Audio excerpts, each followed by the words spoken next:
to run down a little bit of the action you can expect on our show. So, on Up the Lagan in a Bubble, we will see all three members of the Nightmare Edition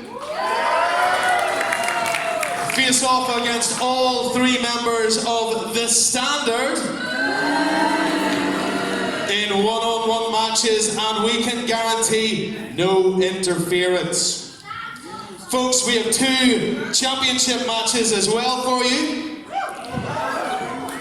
Barr Merger will defend their Titanic Wrestling Tag Team titles against the team of Jordy Boy and the Holy Land Blonde Steeky. And of course, folks, we've got the big one. Big Green will be defended today in Connswater Community Centre.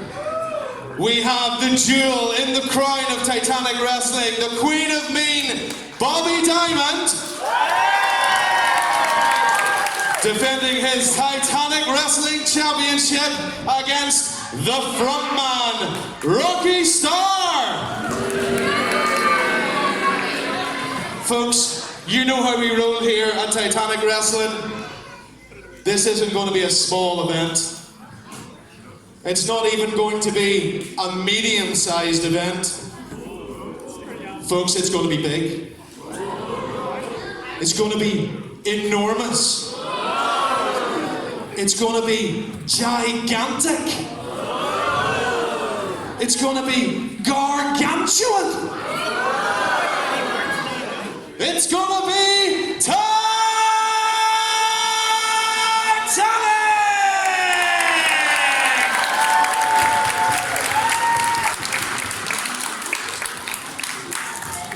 And without further ado, the following singles match is scheduled for one fall. One fall!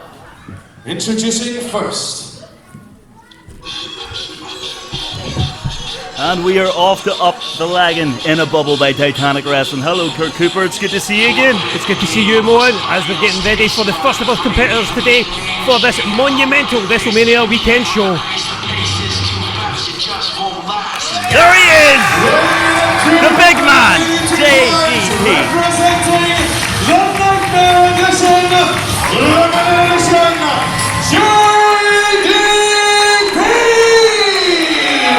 JDP of the Nightmare Edition, one of the cornerstones of Titanic Wrestling, and we are in for such an opener today, Moan. Tell me about it. This is going to be 2 absolute behemoths going one-on-one. Former tag team champion and former world champion, am I right? Tag team champion, yes. JDP is getting right in the face of our camera crew today. He is up for this one. He's buzzing. There's been months and months going into this, the culmination of what's going to be happening today here at Up the Lagan in the Bubble. JDP's in a good mood today. Look at that. The crowd love him.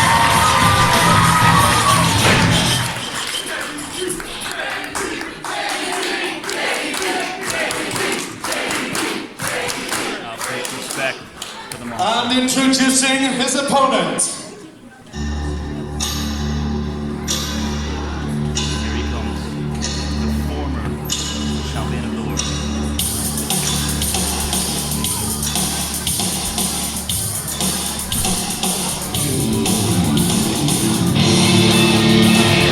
Representing the Standard, he is the People's Peacock, Mr.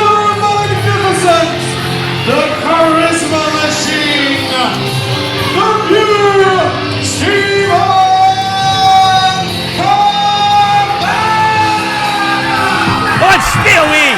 JDP thundering into the back of the former Titanic Wrestling champion. This one is starting quick and is not going to let up at all. JDP wasting no time. Steven Carvel stumbling. He doesn't know. He hasn't even got his robe off yet. Some hefty clubs to the back of JDP there by Carvel. So the referee trying to get things started in the ring. JDP having absolutely none of it though. JDP wants a piece of the former champion. Look at him just dragging him around Connswater Community Centre. Oh! Oh, and the merch table one of the first places to see some action today. Those poor merch stand workers, they never get a break in this place. They almost got a big break there, and JDP sets himself. Ladies and gentlemen, I've just been informed by the referee that this match will continue right now, and there will be no disqualification. What? A massive stipulation added to this opening bout here at Connswater. No DQ. And I think, to be honest, Moan, I think that's exactly what this needs. No DQ. This is going to be running roughshod throughout the arena tonight. Look at that, Carvel's already got a weapon in his hand. That rope could choke somebody, Kurt Cooper. Oh, or blind them. Again with those massive clubs to the back. JDP possibly regretting the blindside attack at the start of the match here. Oh! As they go to the floor. JDP laying haymakers into Carvel's face. This is an absolute war, Kurt Cooper, and this is just the start of the show. Off the bar. Off the goalposts. What a start to this match, Moan. What a start.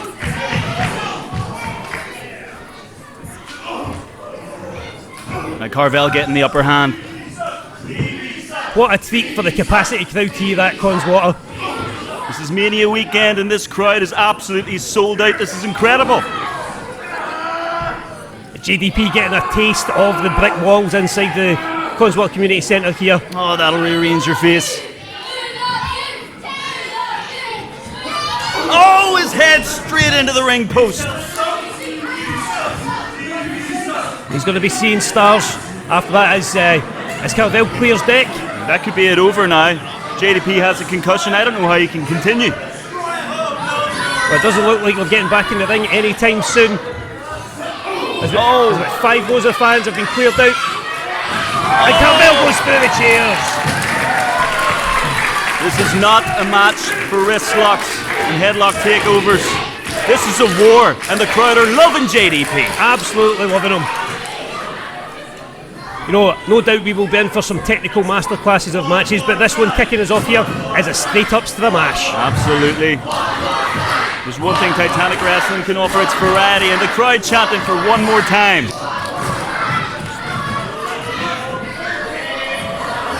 JDP doing the honours. Ramming Carvel through the crowd yet again. That is a happy crowd. Seeing the peacock of Titanic getting his ass whipped by JDP. J-Dub taking a bit of a breather here while he can. Quite right, conserve that energy. These no DQ matches, although as we mentioned there's not a lot of technical stuff in it, they still take it out of you. As JDP measures the former Titanic champ. Lasted 245 days holding Big Green.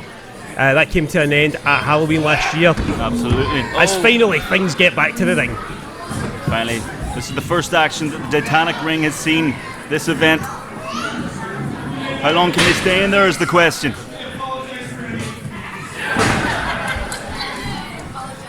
Carvel struggling for breath in the corner here. As the stalwart of Titanic Wrestling goes up to the ropes, putting Carvel in a precarious position.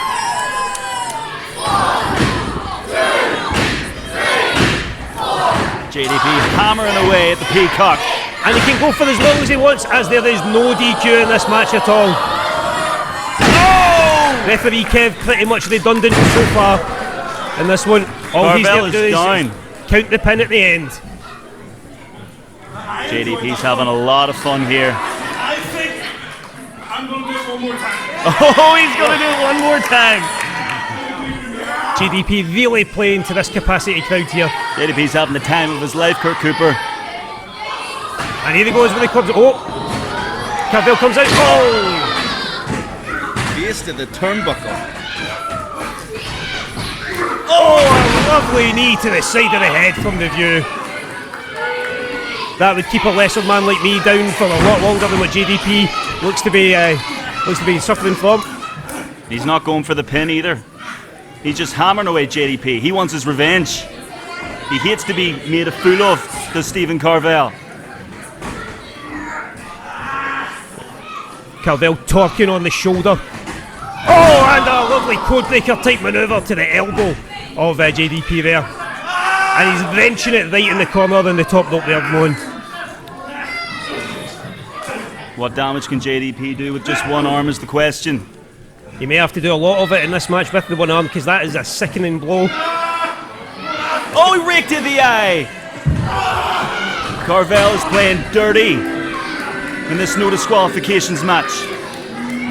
Well, JDP, a man known for his power throughout his career in Titanic wrestling and Northern Irish wrestling, but if one arm is disabled, some of that power is taken away, and that's exactly what the calculated Carvel has on his mind. Carvel just targeting the arm. He's taking that elbow pad off. Oh! Right to the apron, the hardest part of the ring. He's going for harder. No, that's a brutal looking manoeuvre there from Carvel as JDP's trying to break up the grip that the view has. Oh, and he's wrapped it right around that post. Steven Carvel just torturing JDP at this point. He's got a real mean streak to Steven Carvel. He's not just a pretty face. And he's hyper-extending the left arm there of JDP, bending it the wrong way around the corner post. So JDP desperately trying to get out of that. It's emblazoned on the views, Trunks, that he's born better, and so far he has shown that he is indeed better equipped for this match than what JDP is.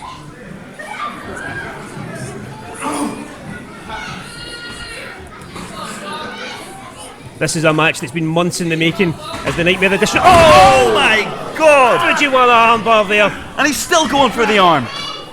He's trying to make JDP tap out here. JDP doing all he can to relieve the pressure. Carvel holding the ropes, but again, it's all legal in this one. Is this up two? Oh! Near fall by JDP. That was a genius maneuver to get out of that armbar. But JDP's vulnerable now, Kirk Cooper. He doesn't know what to do. He's only got one arm. That was pure instinct there, Moan. Pure instinct from the veteran. Look at him toying with JDP. Carvel goes for the leg sweep. Oh, here we come. Oh, he's going for the incoming Oh! Nagi out of the corner. Oh! Pinfall! 1, 2, and a kick out. Shades of Samoa Joe there from JDP. The Uranagi out of the corner, followed by the senton. That's a lot of weight to be falling on one man, let me tell you. JDP's a big man, but he is athletic as hell. And he wants some of Steven Carvel. Here we go. Carvel up. Go Carvel down the back. Oh, and a chop block. Chop block. Cutting down the big man. A nasty manoeuvre to take, but a brilliant one to give. That's the genius of Steven Carvel now. He's trying to chop away at every limb JDP has. And that's one of the reasons why Steven Carvel was the longest serving Titanic wrestling champion. Absolutely, Kirk Cooper. Longest reigning Titanic champion in the history of the promotion. A dragon screw to the knee. So again, targeting different joints. And all that comes from Carvel's Brazilian Jiu-Jitsu influence. No, he knows exactly where to pinpoint and pick off an opponent. A lot of people underestimate the former champion somehow, but this is a dangerous man. He is not just a pretty face. He knows what he's doing in that ring. Methodical, absolutely methodical in the way that he's targeting the elbow joints and the knee joints of JDP. And again, a man who's been a veteran of the Northern Irish wrestling scene for almost 20 years, those joints at the elbow, at the knee and everywhere else, they're not going to be squeaky clean, they're going to be squeaking like hell. Absolutely. Oh, JDP desperately trying to fight back. He can't let Carvel have the upper hand for too long, there's too much at stake. But again, JDP showing true determination, pushing through. Oh, and a lovely side spin kick there. Athleticism of Carvel. You don't have to like him, but you gotta respect him. Oh, here we go! Incoming view! Surely that's it. That could be it. Pinfall. 1, 2, oh. And a kick out by JDP. Look at the heart of Nightmare Edition's own JDP. He looks like he's running on fumes at the minute, Moan, but sometimes it's the fumes that get you to where you need to be. Absolutely. But again, Carvel going straight after that left arm of JDP's once again. And JDP's up. down the back. And a counter. Oh! On the knees of JDP. Oh, but look, JDP stealing the signature move of Steven Carvel there, but the impact to the knee means that he can't get the pin. he's hurt. The work Carvel was doing on his leg is paying off now. Can JDP make the cover? Can he capitalise? And that's the intelligence of JDP right there, Mon. You know, Carvel will give one of those moves every match, but he's very, very unsuccessful in taking them. And you see there that he doesn't know where he's at. He doesn't know the impact that it's taking on him. This Titanic crowd are raucous. Oh! Massive haymakers being thrown by both men here. But it's JDP coming out on top. What a kick! Punt kick! We told you it was going to be a war. JDP setting up for... Oh, lovely DDT there. He's out. And there's the Pinfall. pin. 1, 2. Oh! 2 and 9/9. 9/10. Thank God it wasn't 9/9. Steven Carvel showing immense stamina here, managing to kick out of that devastating DDT. This has been an absolute barn burner of an opener here to up the Lagan in a bubble. And if this is setting the standards, we're in for a hell of a show. Splash in the corner. He's lifting up, got him on his shoulders. Carvel with a gut kick, but JDP's going nowhere. Oh, made in Japan from JDP. Outstanding, outstanding, but he can't capitalise. Does he have enough to make the pinfall? This crowd willing JDP on. Pinfall. 1, 2. Oh! What does it take to put down the view? This is incredible. That is the mark of a champion. He can take the biggest moves from the biggest men in the biggest company in Northern Ireland, but he still manages to get that shoulder up. Like I says, this is two of the most dominating wrestlers in Titanic wrestling, the biggest promotion in Northern Ireland, going toe to toe, and this is a war. And we are roughly about 12-13 minutes into this match. There's no DQ match, and this is the first weapon that is being used as JDP brings a chair into proceedings. Oh, what's he going to do with that chair is the question. Well, setting it up in the corner. Precariously poised in the corner. You've got to imagine that Carvel is going to be seeing a lot of that chair in the next few moments. JDP has his way well. Oh, Carvel! Oh! JDP setting the chair back up. He wants to use that chair. Carvel! Oh! Carvel head first into the chair. God only knows how the chair survived that immense blow from the noggin. You're worried about the chair? Champion. God knows how Carvel survived that. Well, it doesn't look as if he has, to be honest. Can JDP capitalise? He wants to do more damage. He's getting the chair again. JDP not even trying to win this match yet. He wants to cause Carvel pain. As Carvel flops out of the far side of the ring from us here at the Scottish Announce table. Smart move by Carvel. Get out of the ring when you're in trouble. Build yourself back up.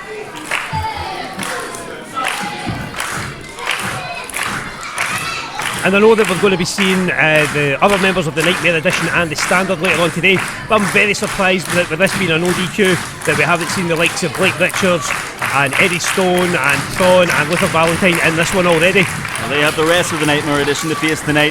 This is just the first round. Oh!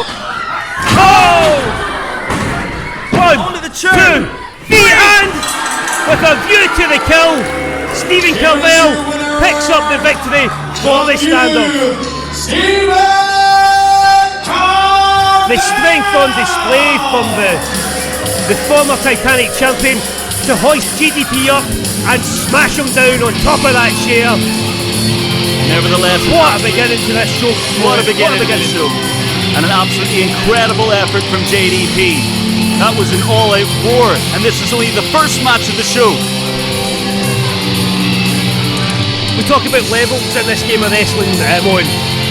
This one, pun fully intended, has set the standard for the rest of Up the Lagan in a bubble. Proud of you for that one. You're not just a nice pair of glasses, Kurt Cooper.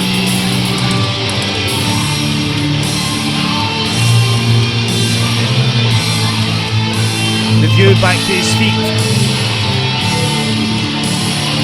as the crowd. The view may be victorious, but he can barely stand. He was lucky to escape with that victory from an oncoming JDP. But nevertheless, there he is, victorious. That's one for the standard, none the Nightmare Edition. The view letting us know that he won once again.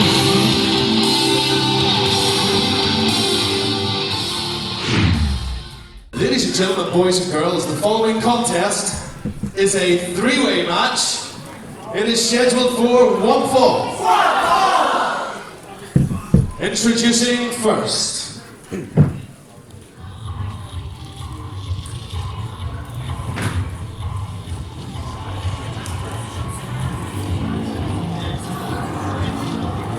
Here we go, triple threat.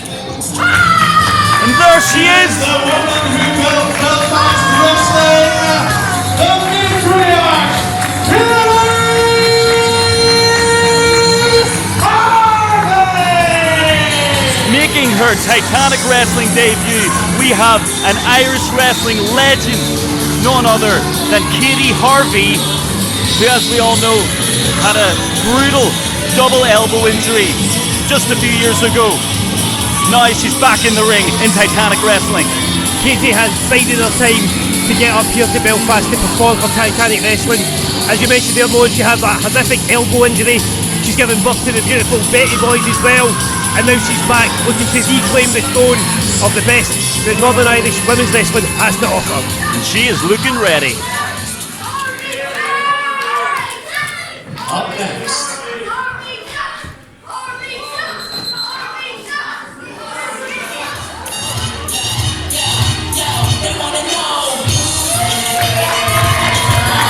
She's the belle of Belfast City, Myla!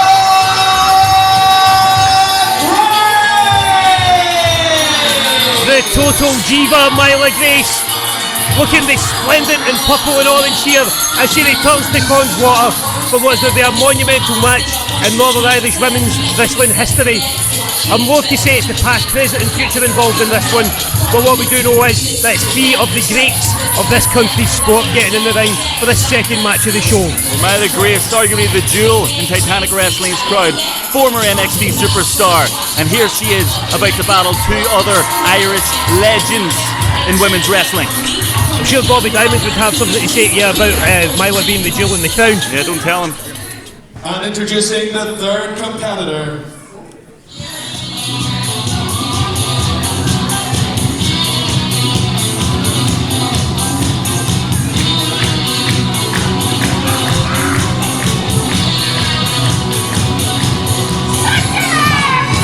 She is the Moon Queen of Irish wrestling, Debbie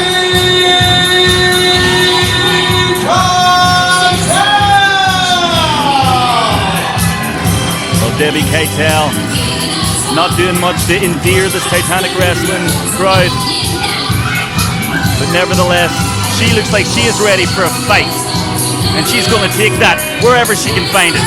She's got two ferocious opponents in the ring ready to give her one. The caffeine definitely looks to have kicked in with Debbie Keitel here, Moan. She's storming about the ring as if someone stole her Starbucks. Debbie Keitel, ready to start a riot in Belfast today. All to the soundtrack of ABBA. You gotta love that, Kurt Cooper. You have to. Mamma mia, this is going to be a great match. I can just feel it going. I can feel it.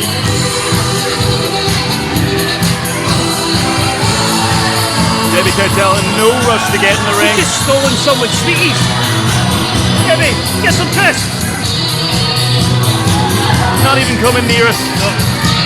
I'll put that down to you more than me. I think. Oh, well, she gave them back, okay. See, she's got redemptive qualities to her, this Debbie Keitel. She will take risks, but she will give them back. What I'm looking forward to though, Moan, is what Debbie are we going to see? Are we going to see Dark Debbie? Are we going to see Death-Proof Debbie? Or are we going to see some sort of Titanic wrestling version of Debbie Keitel today?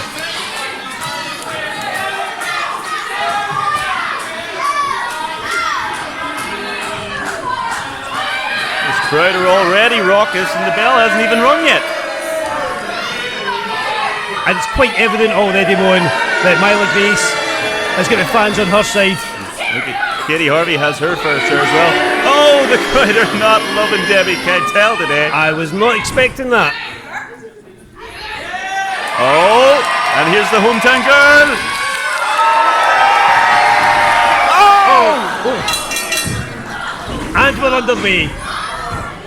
Myla Grace showed a bit of naivety there, turning her back on two of the most vindictive and violent women in Irish wrestling. Never turn your back on two lionesses when they're ready for the hunt. And very quickly this has become a 2-on-1 when it's supposed to be 1-on-1-on-1. Hefty gut kick there by Keitel into the midriff of Myla Grace. Myla Grace, an incredible competitor, but can she overcome two equally incredible competitors in one match? We'll just have to wait and find out. Oh, as Debbie just lays in those gut kicks. Now, just hamming to the crowd is Debbie Keitel.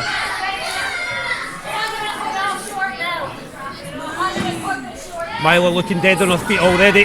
Oh, and a meeting of the minds between Harvey and Keitel. Myla Grace ready for a fight, and she's taking down the two Southern Irish wrestlers. Here she goes, boots to the face! Double souls to the Fight Factory contingent there. Myla Grace is fired up. Oh, what athleticism from Myla Grace. Those are the kind of moves that took her to the biggest game in town. Behind. But again, turning her back. One of her competitors has led to her being left all alone on the side of the ring. The numbers game just proving too much for Myla Grace, no matter how much fire she's showing.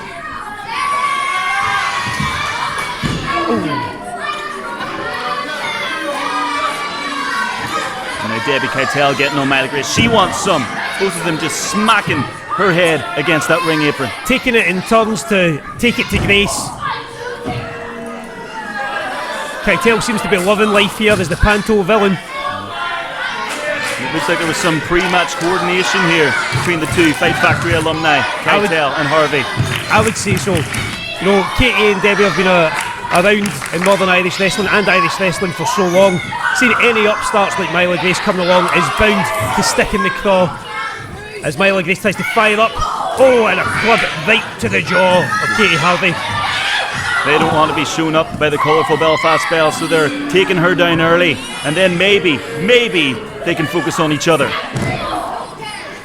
This is probably the most dominated that Myla Grace has been since I've been commentating on Titanic wrestling here, Moan. Now she's going to the crowd, but she's getting the crowd to move from their seats. Clearly inspired by her opening bout this evening. This crowd getting lots of action tonight. Keitel gearing up. Oh! Vicious slap to the face to Myla Grace. Oh, she'll be feeling that for days.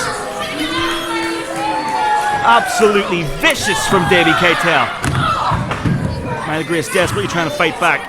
Absolutely no letting up here from Keitel and Harvey.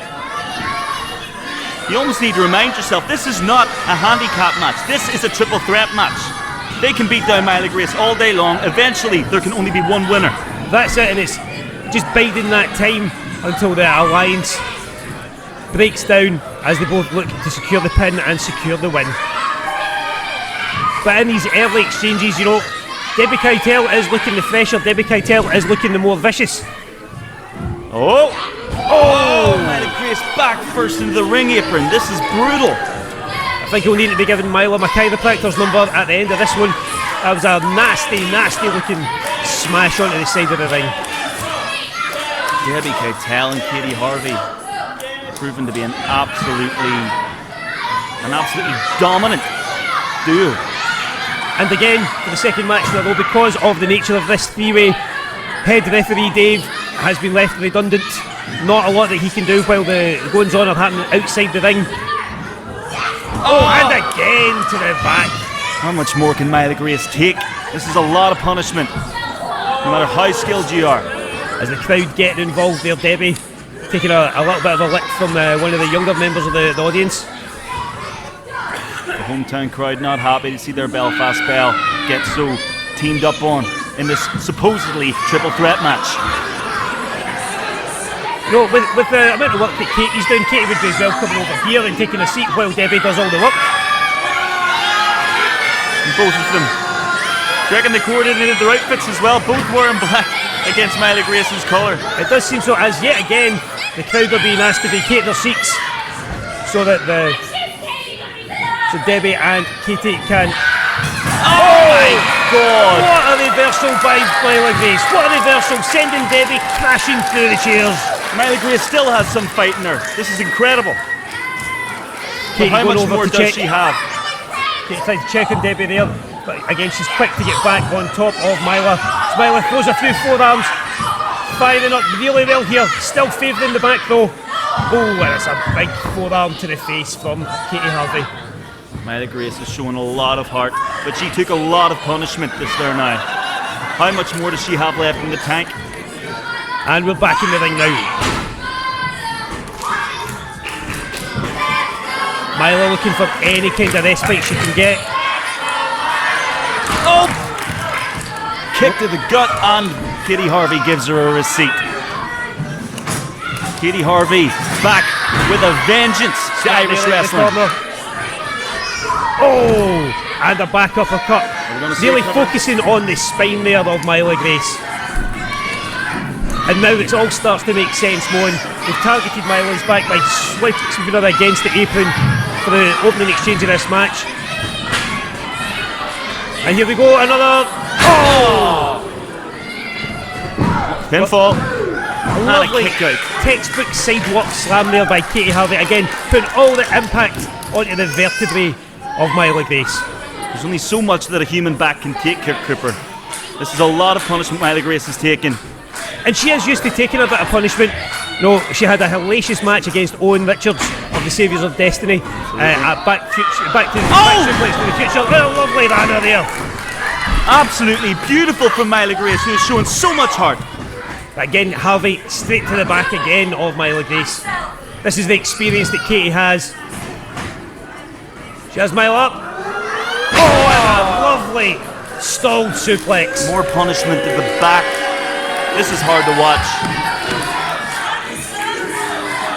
Absolutely no sympathy from Katey Harvey and Debbie Keitel. They came here to end Myla Grace today. And it looks as if Katey was calling for a double team there. As both of Myla Grace's Southern Irish counterparts stalk their prey in the middle of the ring. And for a double suplex. Will they hit it? Oh! Myla Grace right up from behind. Knees to the back. Double Myla Grace. Myla Grace is still in this fight. It's a fantastic counter move there from the Belfast Belle. Uppercut in the corner. And another one. Katey Harvey into Debbie Keitel.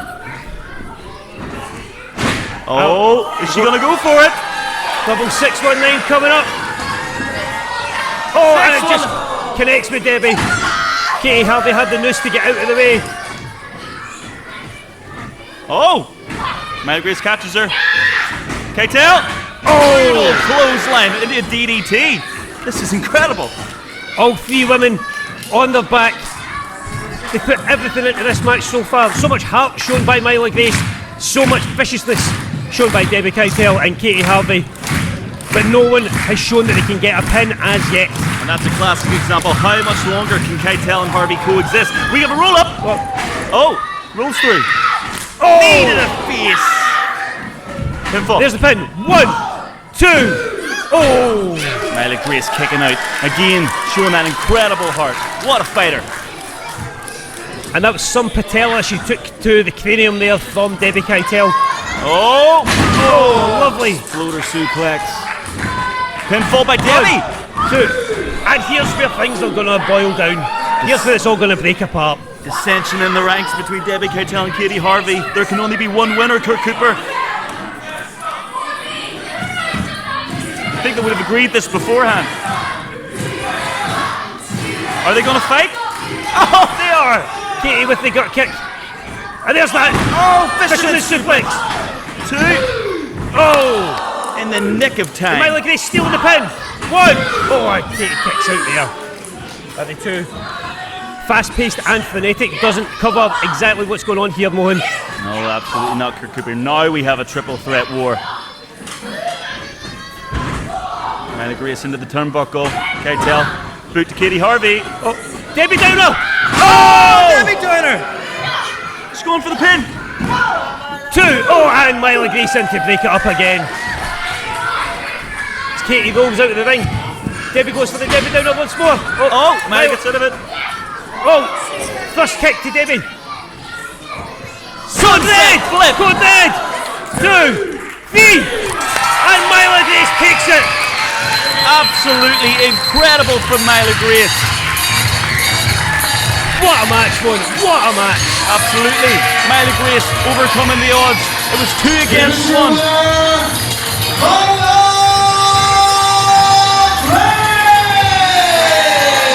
Who's that girl? Myla Grace is that girl. What a fight. Incredible stuff. Incredible stuff. The amount of vitriol and violence and vindictiveness that Myla Grace took from Katie Harvey and Debbie Keitel throughout that match, yet she comes out the victor. All smiles in the crowd here at Connswater as Myla Grace laps up another stunning Titanic wrestling victory. Keitel and Harvey throwing everything that they had at Myla Grace, but at the end of the day, the two just could not coexist. And Myla Grace came out the victor.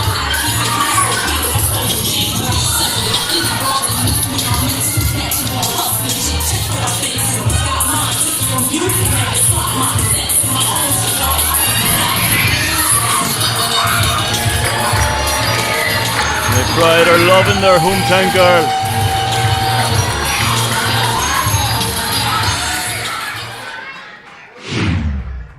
The following contest is a singles match and it is scheduled for 1 fall.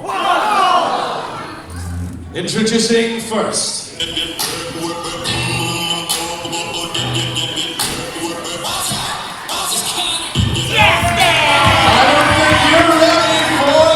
He is the J in PB&J.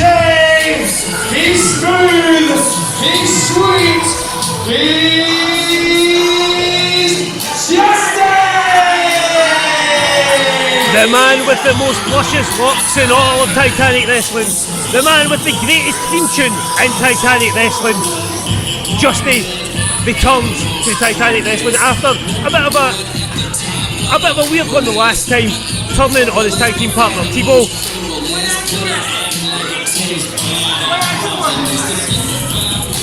Some questions for you there, Mo.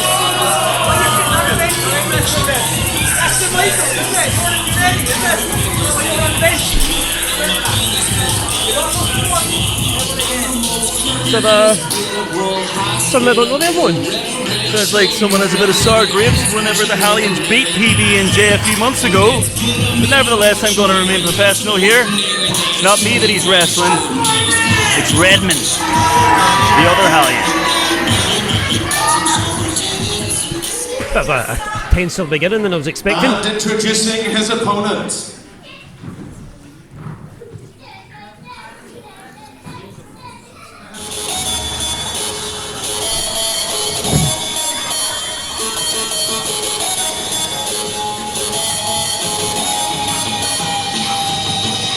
And here he comes! Weighing 212 pounds, he is the Hellion Redmond!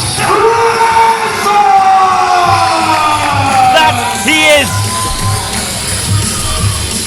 Great moment here on commentary. We know, Moan, that you've been out for a wee while after taking a bit of a kicking from the Saviours of Destiny, which has allowed Redmond to go on his own for the last few shows. And I'm not going to lie, he's looking the best I've ever seen him. You know, I was part of both of your debut. Again, you know, one of the ones that was here to let you show what you could do, but it's definitely Redmond's the one that's pushed on. We retired you, Kurt Cooper, in our debut match, but nevertheless, this isn't about you, this isn't about me, this is about Redmond, and he's looking incredible tonight. And he's ready for a fight.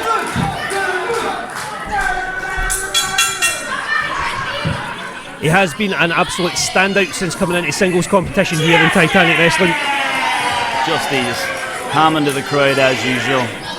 What an ego on this guy, what an ego. Right, he may have the ego, but he's got the chops to back it up. You know, again, another veteran of the Irish and Northern Irish wrestling scene. I've been fortunate enough to share a ring with him a couple of times as well. And I don't look at losses as losses. I look at them as learning opportunities, and there's no better man to learn from than Justy.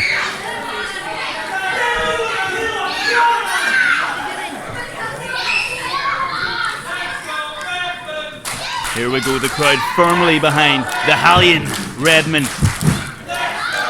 Justy can talk all he wants. Redmond is in the best shape of his life and he's been on fire since I've been injured. So have you kept up to date with him? You know, have you been checking in with him? Have you? Do you still talk on the reg? Of course we talk regularly.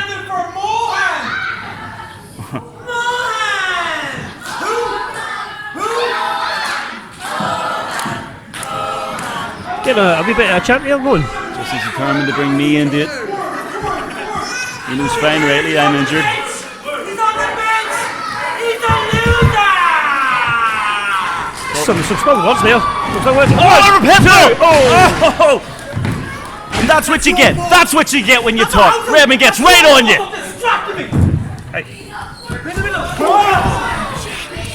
The Redmond right in from behind.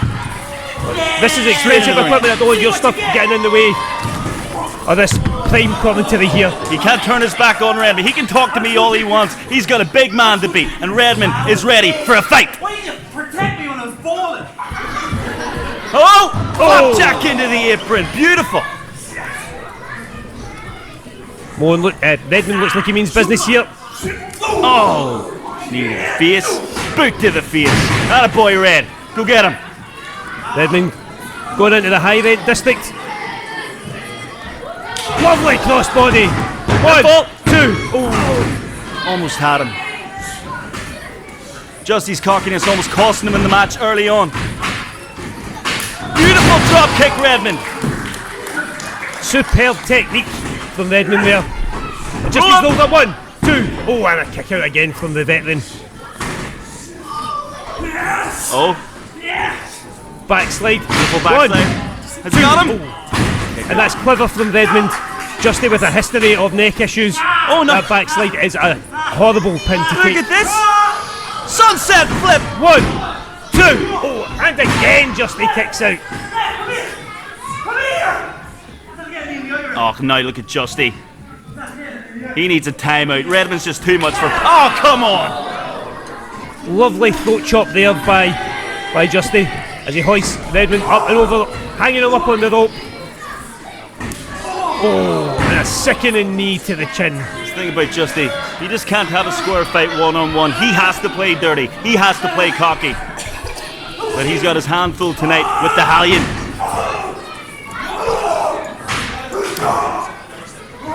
Justy's shoulders driving into the midriff of Redmond in the corner there. Snap near out. Justy. Oh! Justy going for the ribs and the kidneys earlier on. He's trying to chop down the big red tree. That tattoo that takes up the majority of the back of Redmond is fast becoming a target rather than a bit of artwork. Beautiful tattoo though, right?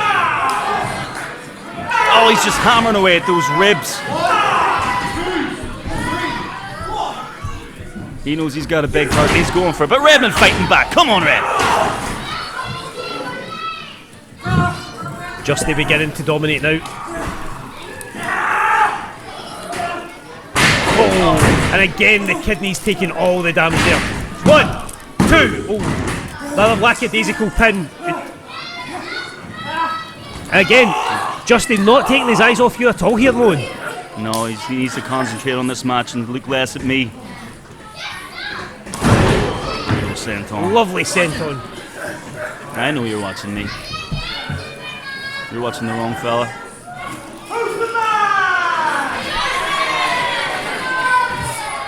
So does it grate with you, Moan, the fact that you can't do anything at all at the moment to help your buddy here? I'm not going to lie to you, Kurt Cooper. I'm absolutely fuming right now. I hate not being able to compete in general. But the very fact that he has the audacity to be focusing on me when he should be focusing on his opponent, I just want to get in that ring right now, but I can't. It's an unorthodox abdominal stretch there, focusing also on the shoulder of Redmond. Justy getting more torqued by holding on to the rope, which referee Kev can't really see. That ref needs to have his eyes open. That's Justy using his vast ring experience there. Justy's been cheating from this match has absolutely started. Kurt Cooper, this is ridiculous. And he's going for the ropes again. Come on, ref! You say cheating, I say ring awareness. But again, referee is now. Oh! And a hip toss by Redmond. Come on, Red! Into the pin.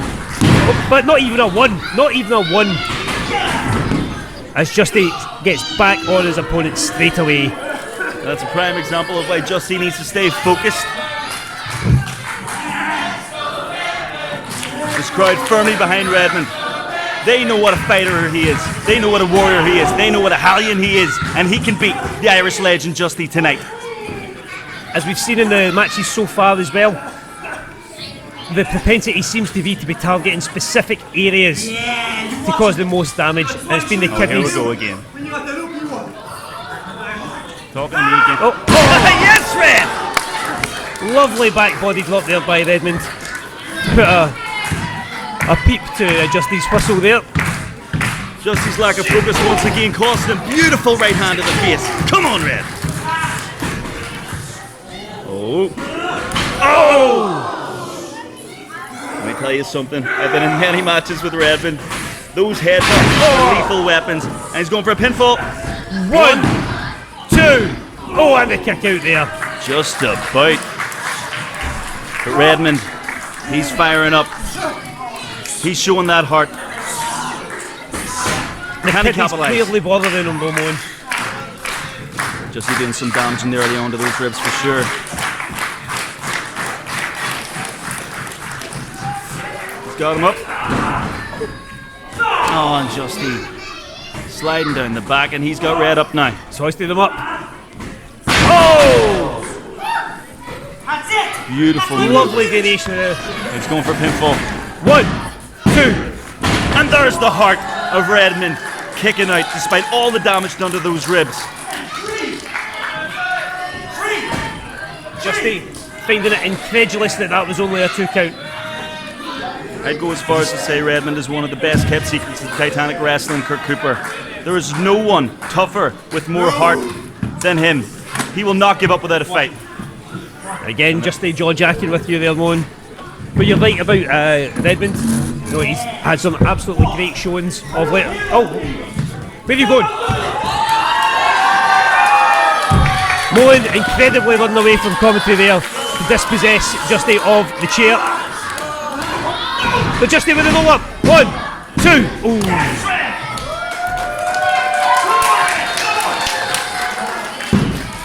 Moan sticking about at the ringside now. Possibly not the best thing. Redmond. Oh! Lovely tilt a slam. 1, 2, 3, and there's the win for Redmond. Here is your winner, the Hallion Redmond! A brilliant reunion there, with Moan sticking up for his mate Redmond, leaving Justy on his back and with the loss. First time the two of these guys have been in the ring together in 2023, after Moan took a hellacious beating off the Saviours of Destiny the last time that he was here. But now looking the best of buds once again, as Justy has been dispatched, hoisted by his own petard, getting Mohan involved at every opportunity when he should have been concentrating on getting the victory.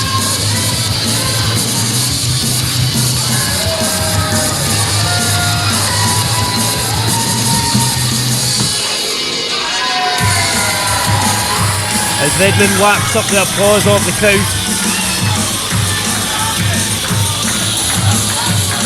Well, Justy can't quite figure out what's going on.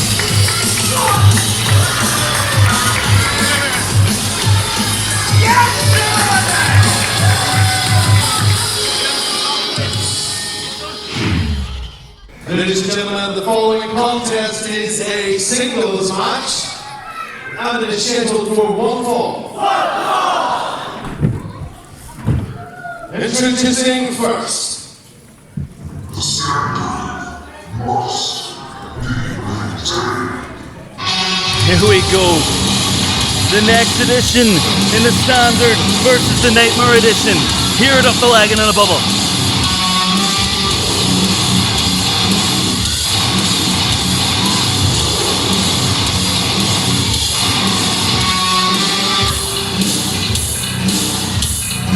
Representing the standard, weighing in 170 pounds, he's too hot for Twitter. He is Bravo Richards! And there he is, wielding that chair, as he always does. The man with probably the most smackable face in all of Titanic wrestling, but nevertheless, he is talented. He is Bravo Blake Richards. It's another comfortable looking equaliser that he has as he's getting in the faces of some of the crowd here. And again, this is another chapter in the story of the Nightmare edition against the standard. We've already seen today Steven Carvel picking up the victory against JDP in our opening bout. But I think that this match may be a little bit more one-sided going. Well, time will tell, Kurt Cooper. Nevertheless, Bravo Blake Richards, chair in hand, he is ready for a fight. The splendid in blue, you can get the words out there. Very splendid. They're getting sparklier by the show, if I may say so. And introducing his opponents.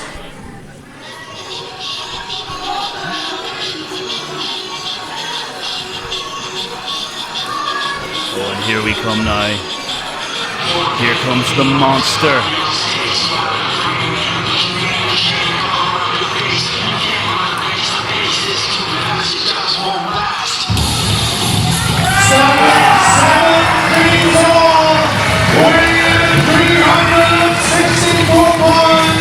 Representing the Nightmare edition, the Northern Irish Nightmare, Tron! A phenomenal member of Northern Irish wrestling legend. Tron stands 7 foot tall, and when you're in the ring with him, he feels even larger. Not absolutely nothing like seeing this monster in real life. 7 foot tall, former WWE alumni, Ballymena Zone. This is Tron, and Bravo Blake Richards has a lot on his hand, chair or not. The last few times this pairing have set about one another, we're lucky that Blake's came back into orbit after being launched high and mightily by the Northern Irish Nightmare. Blake Richards looking like Tron's been stuck in the dryer too long. Now we have been told that this one is just a straightforward singles match, so the use of that chair will be prohibited by referee Dave. You think that's going to stop Blake Richards? This man doesn't care about the rules.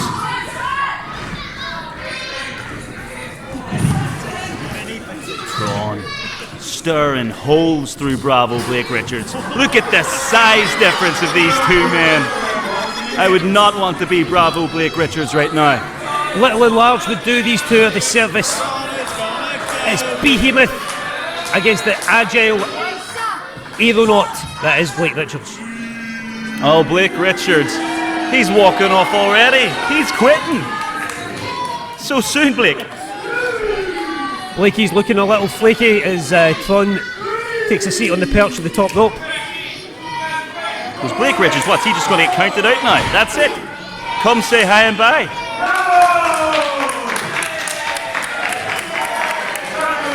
Oh, is he going to get back in the ring? He does. Blake Richards playing mind games with the monster Tron right now. I don't think that's going to work out in his favour? I don't know about the mind games going, but he's definitely going to have a sore head by taking any clubs to the cranium from the big. And he's out again. Look at this guy. I don't need this. Look at this guy. I'm 26 years of age. I don't need this. Get back in the ring. 26 and a half. He's walking out again. I think it's clear, bravo, Blake Richards. Yeah, don't worry, Coleman. See, this is the thing. Why it's disappointing that this is happening where he's just walked out. It's not surprising. And since we've been given an opportunity to pick a few stipulations for tonight, ladies and gentlemen, please welcome to the ring your lumberjacks for this lumberjack. What? Lumberjacks? Tron calling the shots here. As the best of the Titanic training school. Not just Titanic training school, we got Titanic stars here too. Steeky, Jordy boy, the Barr merger. We've got the Bradley brothers in there as well. The Ballerina Buys. All the buys, all of them. Jack Ridder in there amongst it as well. Not to forget the heavy metal guy himself. Gary Gibson. Blake Richards not happy, being dragged against his will back into the belly of the beast. And we've got ourselves a lumberjack match. The whole dynamics of this match have just changed, and not in bravo Blake Richards' favour. From the look of it though, I don't know how much Steeky's going to be taking part in this lumberjack-a-thon. He still wants no part of Tron. He's still trying to escape, but there's nowhere to go. You can't get out that way either, buddy. Oh, this is fun. And the lumberjacks decked out in some brilliant Titanic wrestling merch, which you can pick up at our very next show, whenever that may be. Very reasonable price. And finally, this match looks like it's underway. Oh! Oh, the biggest leapfrog in the world there from Tron. Incredible agility by the big man. That was insane.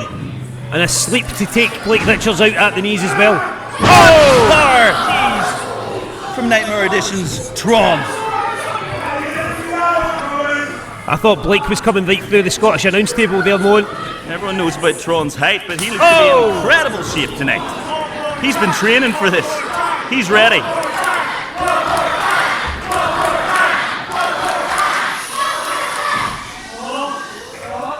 Oh!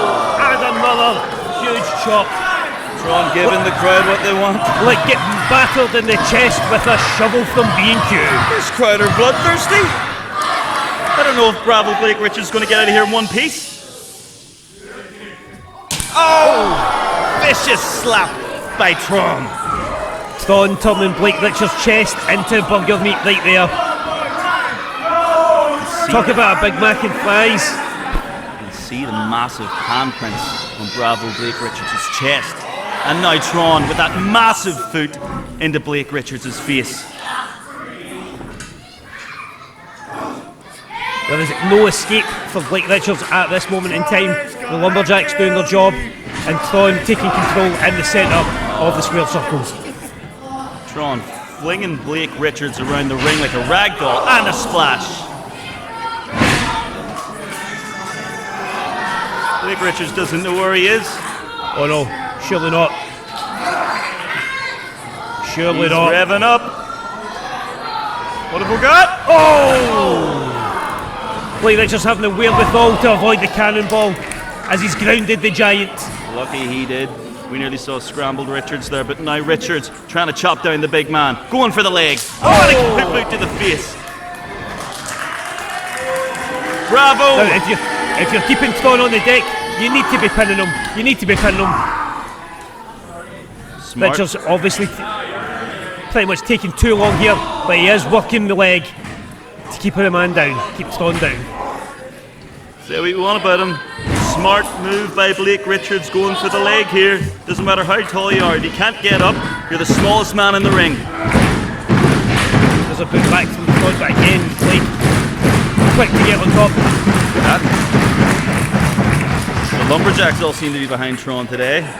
None of them want to get on his bad side. I think if I was involved in that, I would firmly be on the side of the Northern Irish Nightmare. And Blake Richards methodically going after that leg and still yakking to the crowd as only Blake Richards can. Oh, going for the leg again. You can tell what bonds the Standard, Kurt Cooper. They've all got that air of arrogance. When they're in that ring, they don't think, they know they're the better man. Byron is breaking down between the Lumberjacks here as Tron kicks Blake over the top rope. Blake Richards being fed to the wolves. Byron. While all the Lumberjacks are on the far side. There's Carvel with a chair. Oh, the referee's out of the ring. Referee's tending to Blake Richards. Carvel with the chair. Oh, in the back of the Giant. And that is what has made the standout three-man team in Titanic Wrestling over the last wee while. They've always got each other's back, and on that occasion, Carvel well and truly had Tron's back attacked with that massive chair. As Blake goes for it, Tron going for the choke slam. Lands it on Blake Richards. There's the pin. 1, 2, and 3. It's over. Here's your winner, the Northern Irish Nightmare, Tron! Despite the interference from Steven Carvel, Tron picks up the victory with a hellacious high-rise choke slam on Blake Richards. The Standard pulling every trick out of the books to try and get the win over the big man. But in the end, it wasn't enough to overcome the Giant that is Tron. As the Lumberjacks still jacking away at each other on the outside, but Tron takes the plaudits. Possibly a tougher test than they first anticipated, with Blake Richards getting a lot of groundwork done on his leg, which you can see that he's struggling with as he's getting out of the ring here.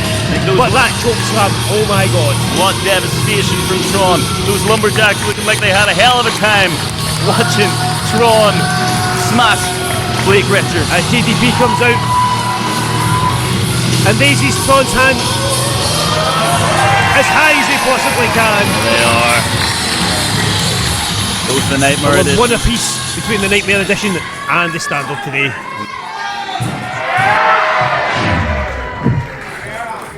Okay, the following contest is a singles match and it is scheduled for one fall. Introducing first. And this match is gonna be a banger.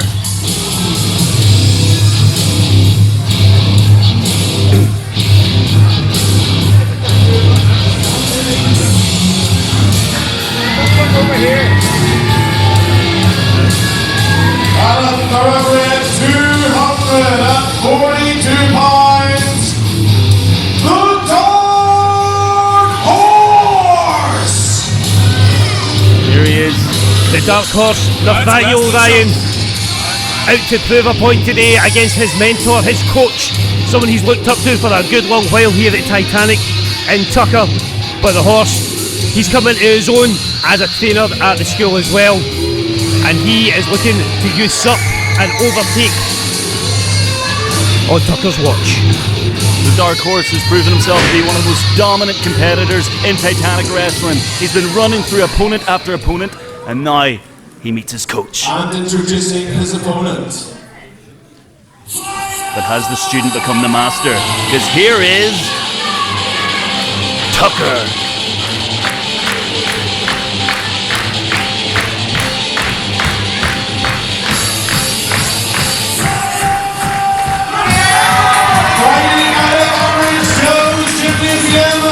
Weighing in at 203 pounds, this is Tucker!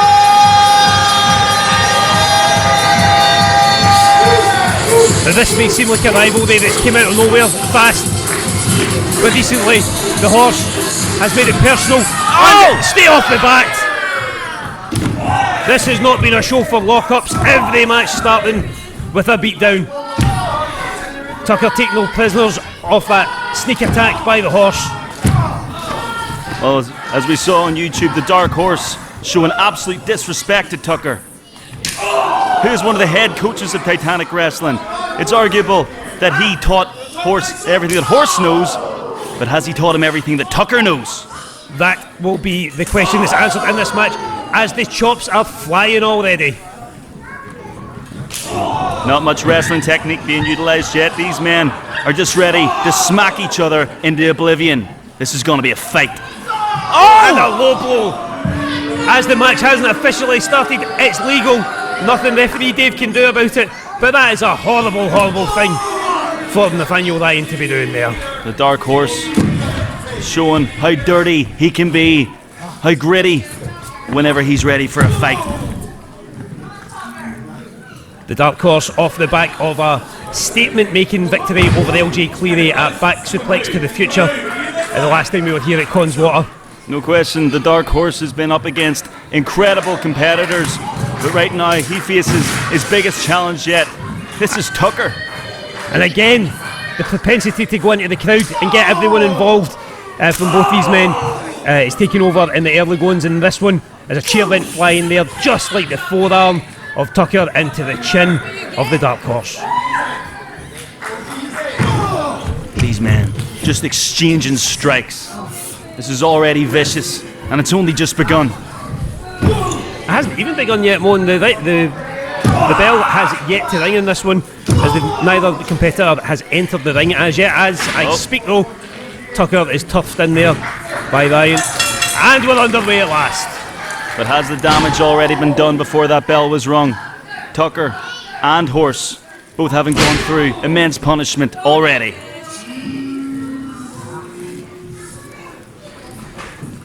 Horse taking control in the early proceedings. Well, there's a great reversal by Tucker. Oh! The strength of the Dark Horse on display. Oh, and there's the agility from Tucker. And again.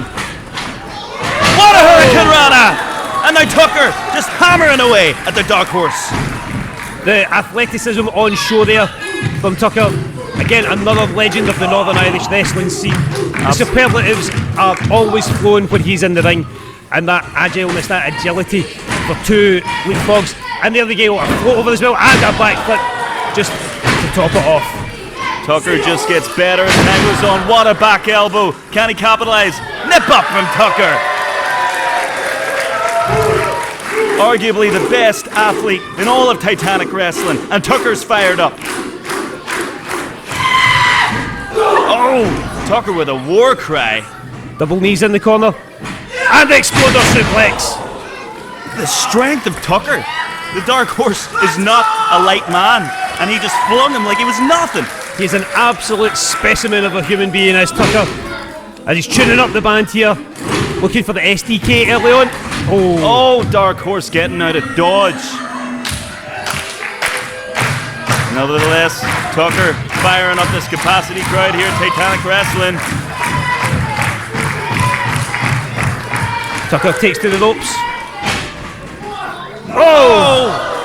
Launching into the Dark Horse. Some sort of inverted twisty tope from Tucker there. I think that is the definition name, absolutely. Yep, it's from the Latin, I believe.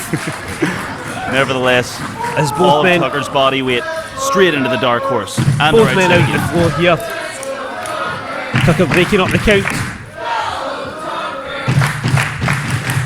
Again, if you're a fan of theatre in the round, there's nothing like it when you come to the wrestling. Absolutely. There's nothing like the performance of these Titanic wrestling wrestlers. Oh, and trading blows again. This is a brawl. Those open hand strikes to the jaw take their toll. I don't know if they were all open-handed. What a chop! Tucker taking a rest out with the crowd, it looks like. I think he's taking a rest on the crowd by the look of it. Certainly making one women's afternoon.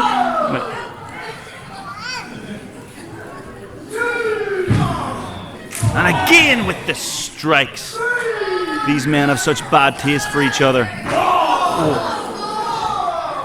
Lovely kick to the chest there. As Horse being encouraged to take a seat by Tucker. Again, breaking up the count. Tucker proving he is the master and Horse is the student. He was not letting the Horse get an inch. Although he's left quite a bit of a distance for the run-up for whatever this is going to be. Oh my God! What a drop kick onto the floor. Straight through the chest of Horse. Horse is upside down after that drop kick. And the crowd absolutely loving this. Horse escaping to the ring, escaping back into the ring because he knows that while on the outside, Tucker is doing his absolute best to be his absolute worst. Having no problems, going up top. That's where he belongs. Is Tucker going to take to the skies? Oh! Dark Horse out of dodge. What a clothesline from the Dark Horse! Turning Tucker inside out like he's a tracksuit out the wash. Unbelievable from the Dark Horse. Well, this is a brawl. This is two big, beefy men trying to show that they are the king of Titanic wrestling. Speaking of which, there's a high possibility that the winner of this could end up getting a Titanic title shot down the line. How could you deny them? And it would be no less than either man deserves. Both men have proved themselves absolutely worthy of that accolade. But first, they have to see who is the better man. Tucker coming out of a lengthy feud with the Saviours of Destiny getting up in their grill, who made it personal by involving Myla Grace, and that's exactly the same way that Nathaniel Ryan has got under the skin with one, two, a kick out from Tucker there. Dark Horse trying to end it there, and that there is why they call him the Horse. Did you see the height that he got from that jump before the knees? He is an absolute powerhouse of a man. As he takes Tucker into the corner. Short clothesline. Look at the hatred in the eyes of the Dark Horse. He's here to prove a point, sending Tucker up and over. Is it one? Cover. Two. Kick out. The pure force of that whip into the corner, taking Tucker off his feet over the top rope and then back into the ring. Tucker rallying. Oh, Tucker's fired up. What a chop. Oh, what goes up must come down! An incredible back suplex there by the Dark Horse. And again, Tucker taking all that impact on his decently injured neck. We know that he missed a good few months of grappling through the injury that he sustained while wrestling overseas. Took him a while to get back to full fitness.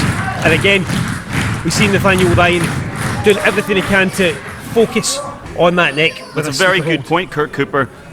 Tucker had a broken neck only a matter of months ago. There's no chance that it's 100%, and the Dark Horse knows that. He's going after that neck. Will that play a factor in this match? You've got to think that it would, Moan. You've got to think that it would. Ryan is a calculated and mischievous competitor. He'll have scouted Tucker well. He'll know all the points that he wants to pick off, and so far he's shown that he can do that. Although Tucker is firing up and getting back at him just now. Shoulder block from Tucker. Here comes the speed. Oh, and just run into a brick wall. That being the leg of the Dark Horse. Just counting there, I do think every one of Tucker's abs is still in place after that, but they're sure to be bruised. Take a lot more than that to get rid of those abs. But nevertheless, Tucker is in pain. The Horse is all over him. We're going to have a submission. Oh! Dark Horse just beating down that neck. Capitalising on where he knows that there is a weakness in Tucker's game. Clubbing the back of the neck. Talking on it at any given opportunity. Tucker came ready for a fight, but at the end of the day, he's just recovered from a serious injury. That could play a serious factor in this match. Test of strength. I have no idea which one of these two is stronger. Oh! Now Tucker realizing that if you play dirty, you gotta play dirty back. Some lovely chest kicks there to get out of the grasp. And again, another chop. Bludgeoning each other across the chest in this match. Tucker. Another Hurricane Rana from Tucker. And there's the athleticism. It's a staple of Tucker's game, that move. You'd have thought Nathaniel Ryan would have scouted it a little better, but it hasn't done a lot of damage to Horse as he's the first man back to his feet. Have you ever seen such a large athlete move so smoothly in the air? I don't know if I ever have, Kurt Cooper. Oh. If I have, it's definitely been a while ago. Tucker again with a strike to the face. Huge back body drop by Tucker. Flying horse. Oh, and a lovely step up Enziguri. But can he capitalise? That's the question. The horse is down. He's got to take advantage. Tucker calling on the strength of the crowd.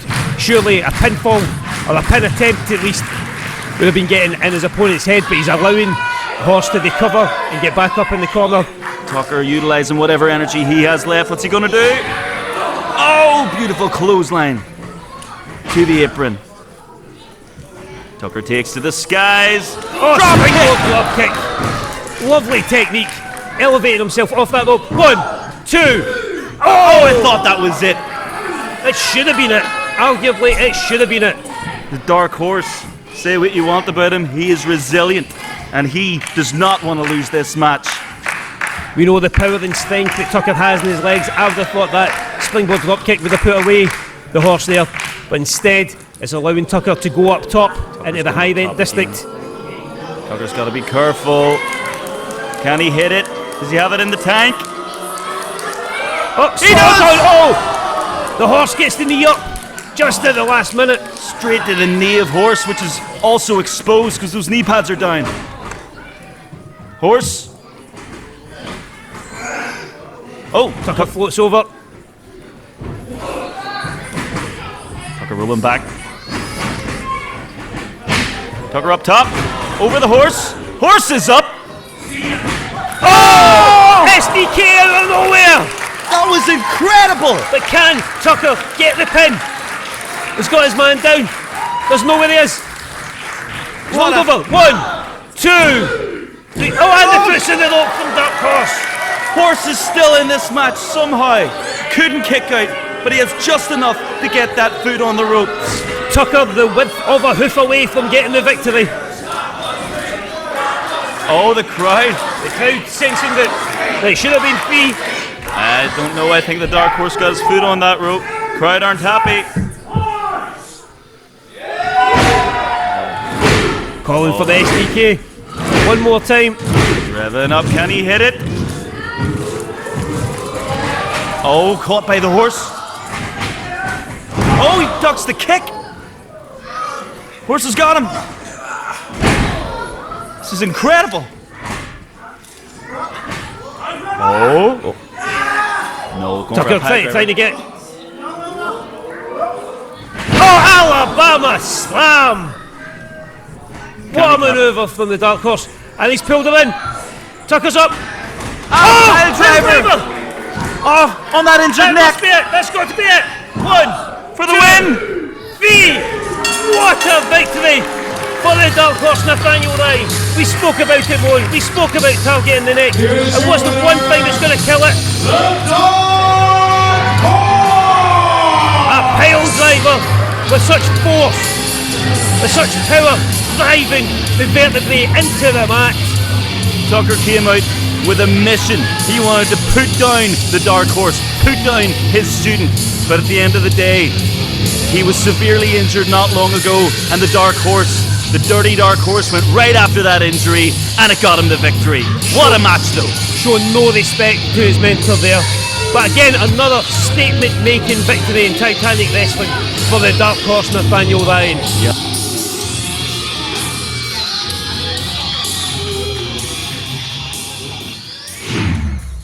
Okay, ladies and gentlemen, the following contest is a singles match and it is scheduled for one fall. Introducing first. The standard must be maintained. And here we have it, the final match in a series of 3 between the Standard and the Nightmare Edition. Stands at one apiece after Steven Carvel bested JDP earlier on, only for Tron to level it up in the Lumberjack match against Blake Richards.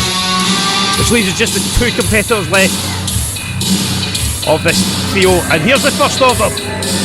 Weighing 208 pounds, representing the Standard, remorseless Starr! He is remorseless. This is Eddie Stone. And he is ready to get the win for the Standard and bring it to 2-1. Eddie Stone, again, another man who knows his way around Northern Irish wrestling rings. The recent NXT Resolution champion, recently losing that title to no fun done at a recent NXT show. It's coming out here a little light on the gold side, or lighter than he was the last time that he appeared at Connswater. Absolutely, Eddie Stone looking in incredible shape. He's been on the hottest run of his entire career. Can he take it to the next level tonight? And introducing his opponent.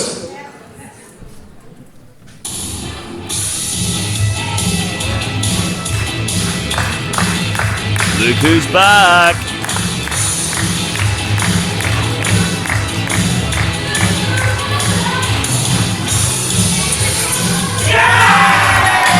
Representing the Nightmare Edition, weighing 211 pounds,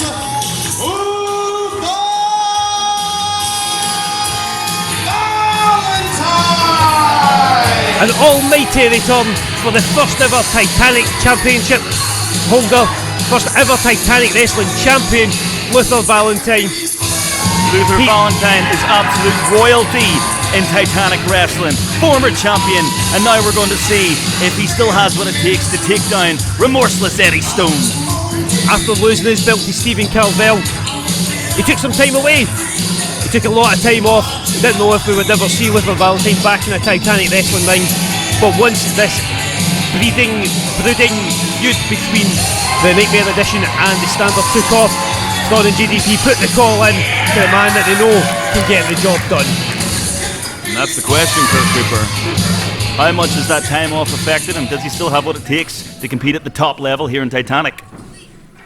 Ladies and gentlemen, I've just been informed that the following contest is scheduled for one fall. It is a singles match, and it is now a Falls Count Anywhere match. Oh my! Falls Count Anywhere. So again, another match, another stipulation, and another chance for the crowd to get fully involved. As the bell rings, now is this the one that's actually going to start in the ring and have a lock-up and have some traditional wrestling in it? Or is it just going to be a good old-fashioned Donnybrook? Only one way to find out. The bell has rung, here we go. And there's Luther, playing to the Titanic Wrestling fans that he's missed so much since his time away.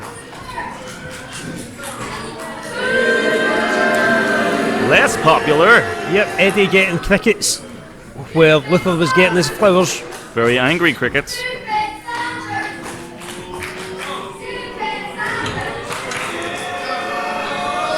Look at Luther Valentine having fun. With the body that CrossFit built, Big Bad Luth is looking to get the victory for his team as part of the Nightmare Edition in this one. But that's not to underestimate Eddie Stone. Eddie, as we mentioned earlier on, he's been a champion of late. He knows what gold tastes like. He knows what it feels like to be at the top of a promotion. Absolutely. I have faced remorseless Eddie Stone in that ring, and I can absolutely vouch there is no one more hard-hitting than remorseless Eddie Stone. He is a beast. Oh! And for two men that have done the rounds in Northern Irish wrestling for so long, this is the first time they have met in singles action. Two brick walls facing off against each other. Two lions ready to maul each other. And you've got to think as well, Mon, that not only with stable supremacy at stake, the fact that Eddie Stone lost his Resolution NXT title not so long ago, he's got to be hurting from that, and he's got more than a point to prove in this one. Absolutely. But look at Luther Valentine. He's trying to get into the head of Eddie Stone. He's confident tonight.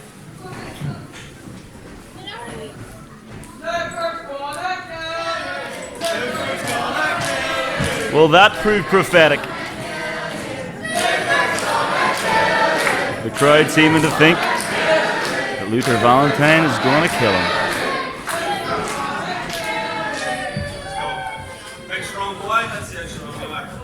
going to see a test of strength now. This is surprisingly Moan. You know, the last few matches featuring the Nightmare Edition in Standard have all been about the fast start. They've all been about the mind games and the manipulation. But this one's actually starting as a proper wrestling match. It's gang warfare. They're going to use everything at their disposal to prove that they are the better faction.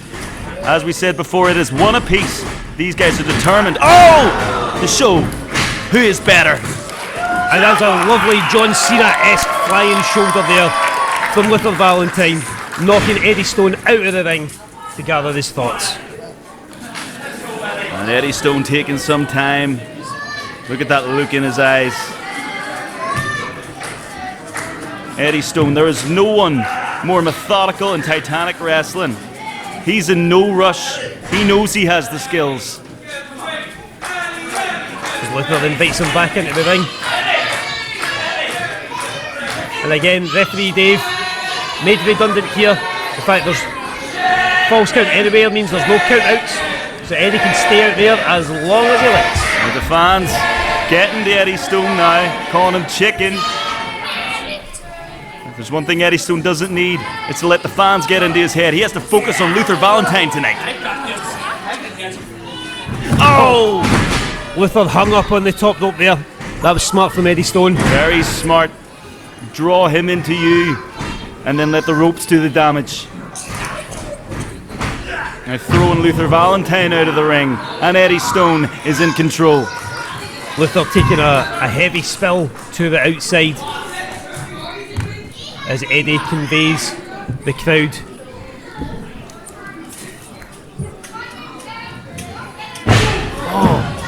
See, look at that. Look at the power of Eddie Stone. That alone could end the match for any normal man. But this isn't a normal man. This is the former Titanic wrestling champion. And it's not just the power though, it's the placement of those chops.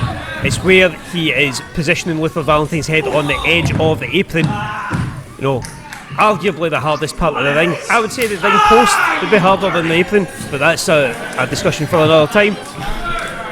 Maybe, but we see Eddie Stone with those big mitts of hands against Luther Valentine's flesh. As I said before, there is nobody more precise, more hard-hitting than remorseless Eddie Stone. As he calls for silence. And the precision is out the window. Eddie Stone chopping metal instead of chopping flesh there. And I think your theory was just proved right, Kurt Cooper. That may well be the hardest thing that he could have hit. Luther getting a lock on the elbow, and this joint of Eddie Stone now offering it out to the fans. Fans more than happy to record Eddie Stone's pain.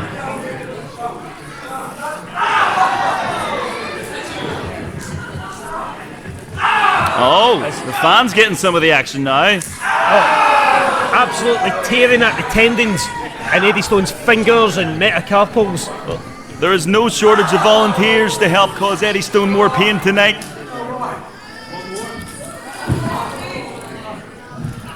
Luther Valentine just dragging Eddie Stone around the ring. He's in control. Stone's elbow bent at an unfortunate angle. And not only is his hand and elbow taking a beating there, his ego will be taking a bit of a bruising with the way that Luther is guiding him around those children at ringside. Oh my God. How is this going to affect Eddie Stone in the rest of the match if he only has one hand? The merch table in danger yet again. Luther. When Eddie Stone's around, the merch table's always in danger, Kirk. Some short punches to the head as Luther and Eddie get quite close to us here on commentary. They're asking for the microphone. Oh, here we go. Got the fingers of Eddie Stone. Is McAlinden going to get some? Sickening! Absolutely sickening crack of the fingers there. Look at the face of McAlinden. He's disturbed by what he just saw up close and personal.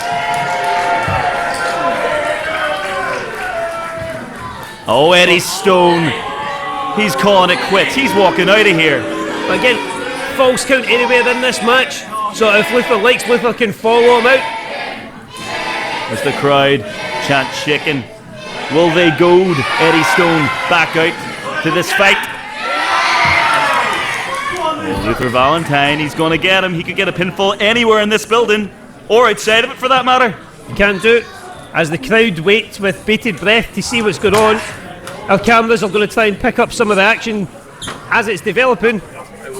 And now I feel really self-conscious that everybody's watching us on commentary. They can watch away. There's a fight going on somewhere in this building, and God knows who's on top. Oh! Somewhere in this building that we can't see. We have no idea what's going on, although the referee's indicating that they are pretty close. Oh, jeez, oh! Eddie Stone being brought back out in a shopping trolley as Luther Valentine hammers away. Where did Luther get the pound to put in the trolley? There's no pockets in his tights. Luther's an intelligent man. He brings a pound with him at all times.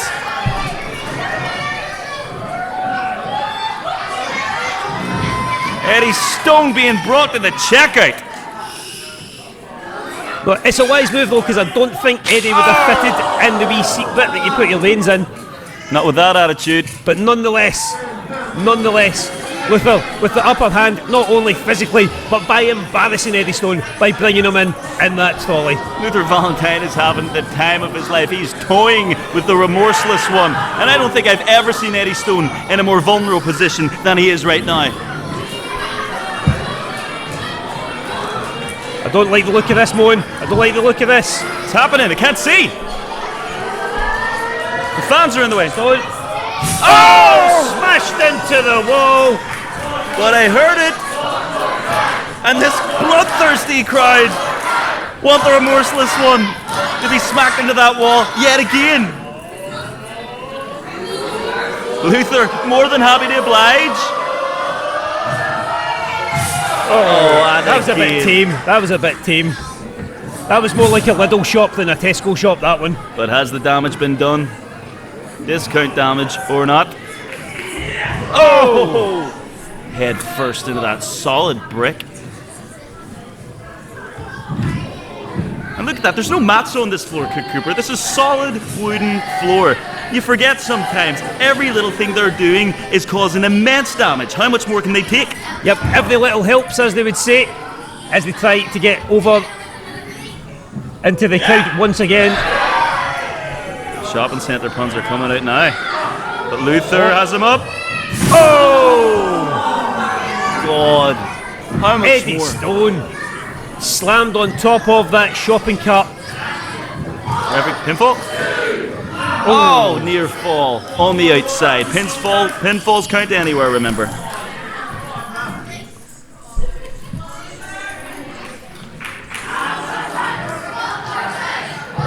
The crowd again chanting for one more time, and we can see from here the welts appearing on Eddie Stone's back from his little trip in the Tesco trolley. Oh, but what again, an elbow. Stiff elbow to the back of Luther Valentine's head there from Stone. These guys don't need weapons, Kurt Cooper. Every single strike that they deliver is absolutely monstrous. Eddie, safe from his shot in the trolley, is now taking Luther Valentine for a walk. And a lovely European uppercut there. That precision, that calculation of remorseless Eddie Stone. He has his eye back on the target now. Hitting that sweet spot between chest and chin. He had his eye. Valentine down. He had his eye on the target. Now he's yakking to the crowd. Will this be the downfall of Eddie Stone? Time will tell. This is where the remorseless part of Eddie Stone's name comes in. So he could very well have given up the ghost after being shoved into the wall in the trolley. Luther Valentine back on the attack. But he's kept the fight going, although he is on the back foot now. Oh, and into the merch table. Those merch workers do not get a break at Titanic Wrestling. I would hope they're putting a markup on those t-shirts now. As once again, Eddie. Some lucky fan. Here comes Mercy. Oh, Mercy from the merch table with a massive chop. Merch table Mercy with the chop. Do not mess with her merch. Eddie Stone has a long-running history with merch table mercy. Always messes with the table, and it rarely works out well for him in the end. But now things back in the ring as Luther setting up for the... Oh! An almighty suplex there from Luther Valentine. Almighty is right. Look at the impact of that suplex. The power of these two men is incredible. He spotted something in the crowd there as he was setting up for the Superman punch. In fact, he's taking what seems to be an authentic WWE Roman Reigns gauntlet. Or one of those things you get for having arthritis. I can't tell from here. Is that what that is? Looks like a Mr. Socko going bad. He's got something anyway. Oh, here we go. Here we go. Superman punch incoming. On the WrestleMania weekend, will he hit it? Oh, he misses. Oh, and a lovely Claymore style kick from Eddie Stone. 1, Cover. 2, oh. Luther Valentine still in this thing. That might have been a mistake there. He had Eddie Stone's number and he chose to pander to the crowd. Will that affect it in the long run? The amount of time taken definitely allowed Stone to recover. I'm going to call a spade here. I think more of these fans than not have had a piece of Eddie Stone tonight. But in the end, it's Luther Valentine that he needs to beat. And as I said, he has his eye on the target. Luther still struggling to get back to his feet after that double foot kick. Stone going into unusual territory, climbing the ropes. Eddie Stone going high. What's he going to do here? Oh! Stone crouched on that top rope. That might have been a mistake. And going for a ride. Oh, that was a pricey mistake from Eddie Stone. Taking a leaf out of his partner Blake Richards' playbook. Going up top, it did not pay off. He'll be singing an octave higher tonight by the look of it. I'm sure he will. But only if he's victorious. And with that shorthand punch to the jaw of Luther Valentine, he's created the space that he needs. He's going up top again. Oh! Superman punch on the top rope. What a brutal impact. That But Stone's still hanging there. There's Luther. Following him up top. Valentine. Going for a... Oh! The mammoth superplex from the top rope. But that took it out of both men. Can either one of them capitalize? It's the kind of move that does damage to both participants. 1, 2. Oh! Eddie Stone somehow still in this thing. You got to give it to Eddie Stone. And he is one tough competitor, no matter what you think about him.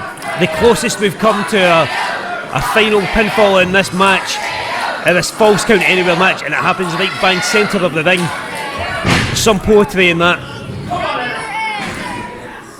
Luther Valentine stalking his victim. Will it pay off? The crowd have chanted for RKO. Will he oblige? Eddie Stone pushes him off. Oh, what a hit! Oh! The hardest hit in man Titanic. Cover. 2. Oh, and it's 2 again.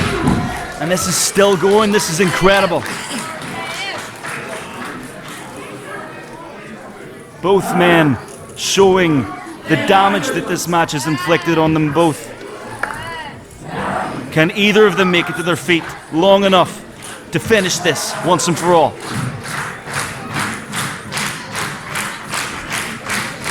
Crowd willing these men on. Eddie Stone doesn't want any of their help.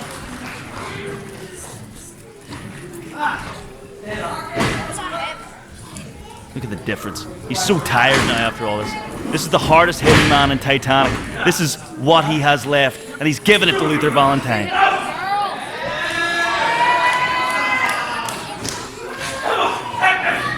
Luther Valentine wants some more. He's just begging to feel something in this thing. Eddie doesn't know what to do. He's giving him his best hits. No one's ever responded like that to Eddie Stone's strikes.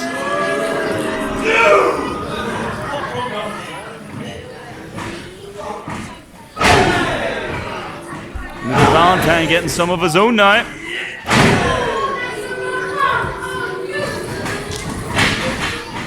Oh, and a big boot.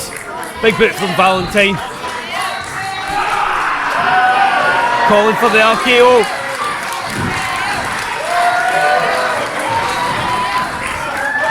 Luther is fired up. He wants to finish this. Leg drop. Oh, what a leg drop. Is that it? Cover. 1, 2. Oh! Kick out by Eddie Stone. Luther Mania was running wild there with the leg drop, but unfortunately, he just couldn't put Eddie Stone away. It's WrestleMania Sunday today. We may be here by WrestleMania 40 at this rate. These men are not willing to give up.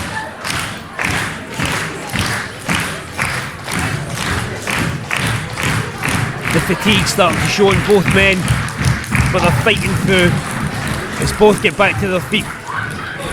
Valentine measuring the RKO. Oh, straight into the turnbuckle. Stone gets his breath back.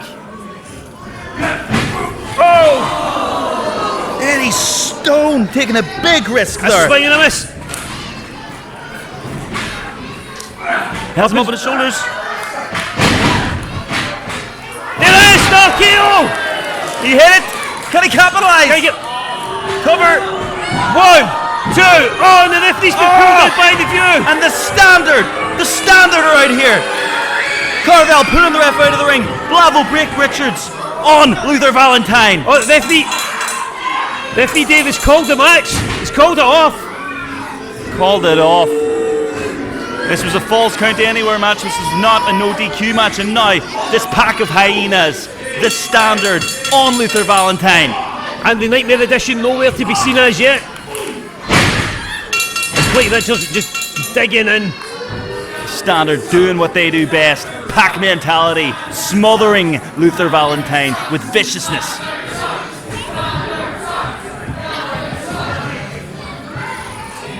You fight one standard member, you fight all Oh yeah, of them. here they go! Here they come! The Nightmare Edition! The Nightmare Edition! And JDP staring down remorseless Eddie Stone. Oh! And he's got him. Stone's been picked off here by JDP. The massive chair's still in the ring. It's Carvel and Richards, watch on. Where's your friends now, Stone? There we go. Oh! And Steven Carvel and Blake Richards leaving their partner to the mercy of the Nightmare Edition. When will this end? When will this rivalry end? We've not got the conclusion we've been looking for today. This match called off. Still one apiece. One apiece in the matches. This one a no contest. I'll tell you one thing. It does not look over as of yet. JDP with the microphone. It's enough now. We have to end it. And we're going to end it. On June 11th. It's going to be you three against us three. And it's going to be tables. It's going to be ladders. And it's going to be chairs. Oh my God! You heard it here first. Sunday, June 11th, Connswater Community Centre. Tables, ladders and chairs. Oh my! What a huge announcement from JDP. 6-man tables and ladders and chairs match for the June event of Titanic Wrestling. That is huge. Wind your neck in. It's already looking to be a belter of a show now that has been announced. Tables, ladders and chairs, TLC here at Connswater Community Centre. It's the standard, it's the Nightmare Edition. It's going to be amazing. And the question is not who will be the winner, but which team is going to come out alive at tables, ladders and chairs. Oh my! One of the most brutal matches in world wrestling. And we've got it all to look forward to at Connswater, June 11th. Okay, ladies and gentlemen, we're getting to the business end of our show this afternoon. The The first of our 2 championship matches will be taking place right now. So the following contest is a tag team match, and it is scheduled for 1 fall. And it is for the Titanic Wrestling Championship. Introducing first.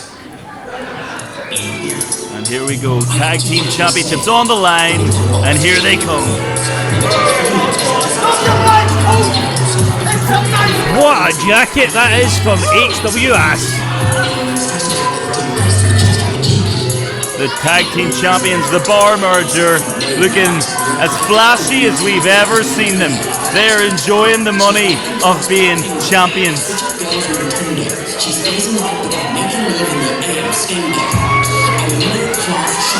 Look at the smugness in the face of Lucas Lloyd Barr and of course Harland Wolf. They are champions, they're on top of the world, and they are ready to defend the gold. If anyone's quick here, they might be able to buy Harland's jacket at the merch table.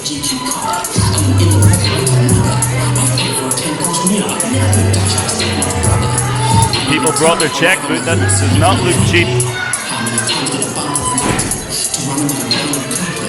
It's a lovely salmon pink shirt that Lucas Lloyd Barr is rocking as well. Absolutely. And introducing their opponents. But the question is, can they overcome the challengers? Here they are. There he is. It's none other than Steeky and Jordy Boy. The Buckfast Battalion, as Jordy asked me to call them before they came out. Oh, Jordy wants to go first. He's here to have some fun. And we have Jordy Boy.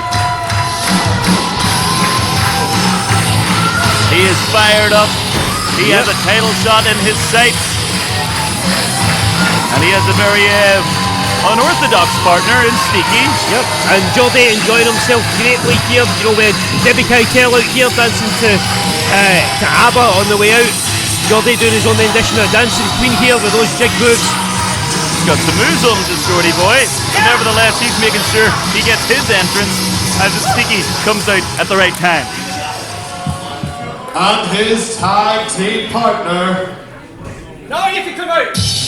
Oh, now he's giving him permission. And here he is. And the second time of asking, it's the man, the myth, the legend, Steeky! The crowd are very happy to see their boy. They're very intoxicated boy, Steeky, tagging with the other boy, Jordy Boy. I know for a fact that about 5 minutes ago, that bottle was at the brim, it was full. So I don't know if you can call it Dutch courage or whatever the Buckfast monks come from. Maybe. Never been one to share as Buckfast as our Steeky, but you know what? It sometimes pays off for him. Certainly does. Although he's never had a win over me, Moan.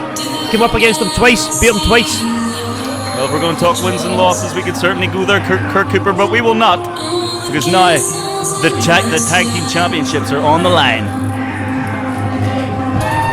I much preferred it when Jordy was in commentary with me last time. Oh, did you really? Well, sorry that I'm finally bringing some professionalism to the show, but it's about time you had some.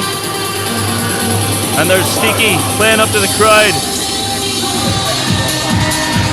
The crowd. Oh my God, Steeky.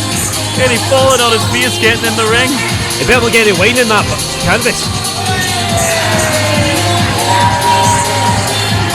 The Barr merger looking completely bemused at the idea that they could lose their titles to this unlikely duo.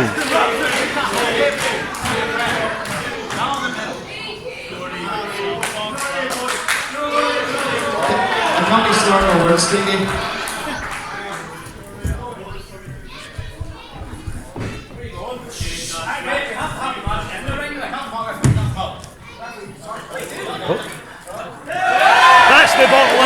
That's the bottle I seen. No, I think that's just a new bottle. Oh. Does Steeky even have an in it to compete in this match? This is crazy. Yeah. He's about to have a championship match. They're just drinking Buckfast. As fun-loving and fancy-free as Steeky is, this is easily the matches where he needs to focus. There's gold on the line, and not just around the bottle cap of his favourite beverage. The Barr merger are not happy. They are not being taken seriously.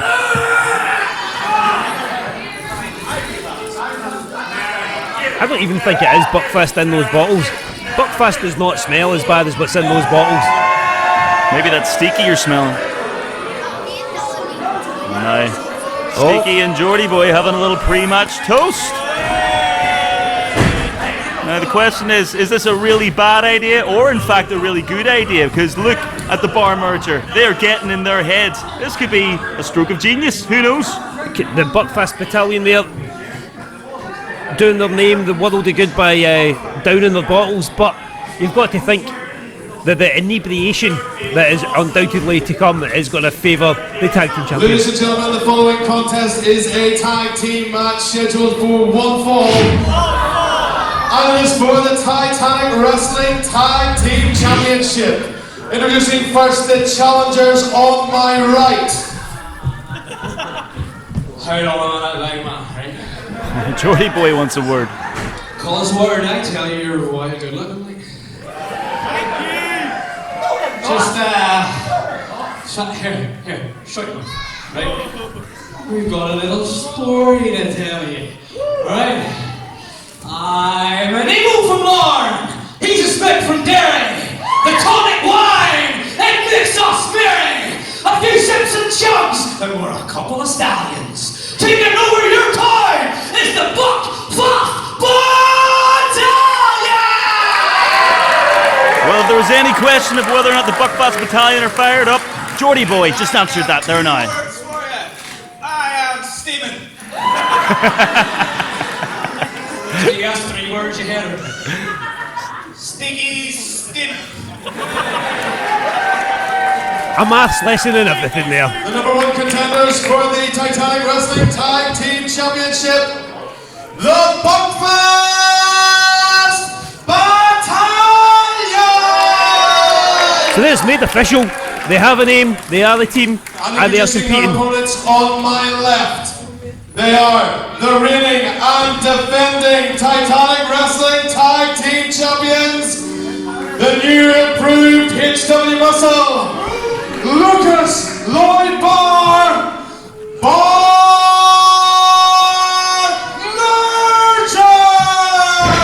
And there they are, the champions, looking ready for a fight. Kurt Cooper, can you imagine if the Buckfast Battalion win the gold tonight? Imagine those two as champions. The Barr merger would be absolutely fuming. They would indeed. They would indeed. Everything about the Buckfast Battalion flies in the face of what the Barr merger have tried to bring to this tag team division. For too long, these tag team titles that are sat in front of us right here, Mon, they have been hot potatoed too much. They've been passed around far, far too often. Well, The Barr merger are bringing a bit of credibility to it. And if that credibility is to stand, it only stands to reason that they stay around the waist of the Barr merger. Barr merger, very, very serious about the task at hand. The Buckfast Battalion, maybe just as so, but they're here to have some fun and there's no denying that. See, now it's called into question. Are the Buckfast Battalion having too much fun? Can they even compete against 2 athletes at the top of their game right now? Certainly a quandary for HW Muscle, formerly HW Ass, formerly Harvard Wolf. But today, he'll be looking to make a name for himself by continuing to hold on to the tag team titles. Taking nothing away from Jordy Boy and Steeky, as much fun as they're having, they are 2 of the most... Oh, what a throw. They are 2 of the most incredible performers in Titanic Wrestling. They both had some amazing performances and victories in Titanic Wrestling. Can they walk away tonight as champions? Oh, and Little light refreshment there for Jordy Boy. Jordy Boy taking his medicine. Will it help or hinder? Again, this is a unique kind of team for the Barr merger to be facing. since winning the titles at the fight before Christmas. They've defended it against Justy and his Belgian counterpart Thibaut.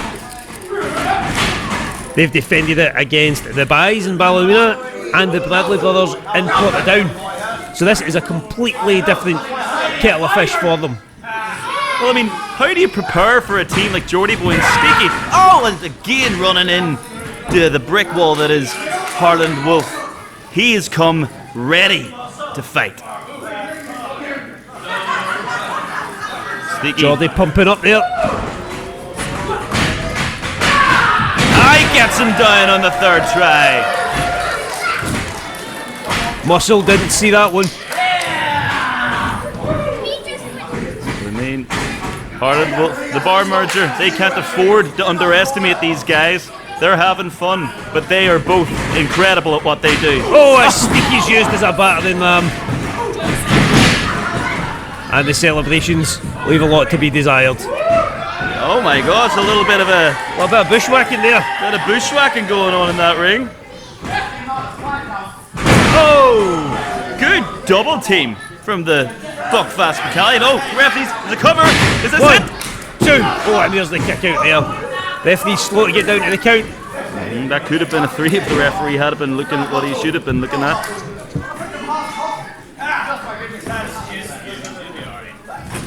Oh! And there's the tenacity of Harland Wolf. Lovely reverse there. Elbow to the neck.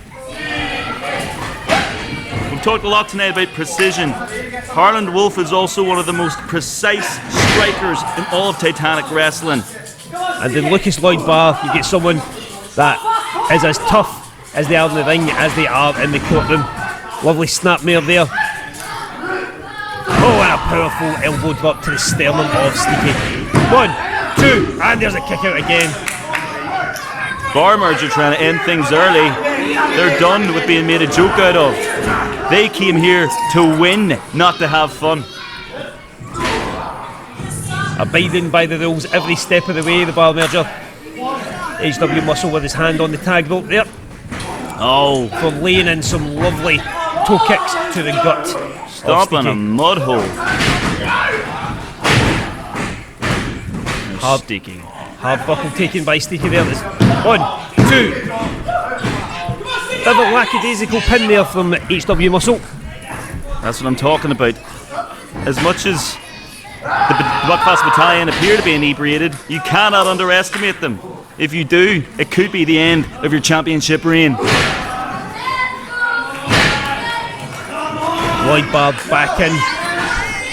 Clubbing Steeky in the head. Oh! Jordy pushed off the apron there by Lloyd Barr. But he means business. He does not let go of his Buckfast. Priorities in check from Jordy Boy. A Steeky fights back again. He's pulled back into the corner there by Lloyd Barr. There it is. At the end of the day, there's a reason the Barr merger are tag team champions in Titanic wrestling. Look at them both smothering Steeky any opportunity they get. Steeky's in trouble here. Again, nice bit of tag team psychology there by the Barr merger. Cutting the ring in half, making sure Steeky can't get across to Jordy Boy, who's arguably the fresher of the two of the Buckfast Battalion. Oh! A flying nothing off the middle rope there from Steeky. That's it. Barr merger using common sense to get over their inebriated opponent. Suplex. How much longer can Steeky hang on? 1, 2, and he kicks out again. I'm just surprised we get this far into the match, Moan, and he's not fell asleep, because that usually seems to be what happens roughly about this kind of 3-4 minute mark into his matches. How can you fall asleep when you're getting strikes like that to all of your body? Headbutt. Brutal headbutt. That's shook Harland Wolf. Jordy Boy. And the numbness that the Buckfast is causing in Steeky's body is possibly what's keeping him alive in this matchup. I think I'm getting drunk off the fumes, Kurt Cooper. But Jordy Boy believing in his partner. He's trying to rally Steeky, trying to get that tag. And here we go, Beefcake Lawyer with Steeky on his shoulder. Oh, Oh, Steeky! Oh! Steeky with an inverted DDT. And Lucas Lloyd Barr is stunned. Can Steeky capitalise? Steeky with a sting in his tail there, busting out that move at the soonest opportunity.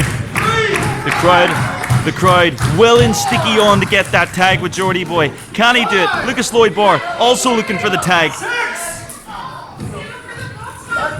Lucas gets the tag. As does Steeky. Oh, Jordy boy with a flying knee there. The HW muscle back up though. Jordy goes down the houses. Oh, flying forearm. And there's the nip up from the boy from Larne Rock City. Oh, Lloyd Barr taken down yet again. Doesn't matter how many drinks Jordy boy's had. He is ready for a fight. He wants the gold. Looking fresh after the recent knee injury. Oh! Massive crossbody. 1, 2. Oh! I thought we had new champions there. That was so close. Shoulda, woulda, coulda in that one. That was a huge crossbody. But again, HW Muscle with the wherewithal to kick out. Can Jordy put it away? Oh no! Lucas Lloyd Barr getting involved. Steeky! Double clothesline! Steeky hurt himself there with that clothesline. There's a pair of them figuring out what to do. Insulting in the ring.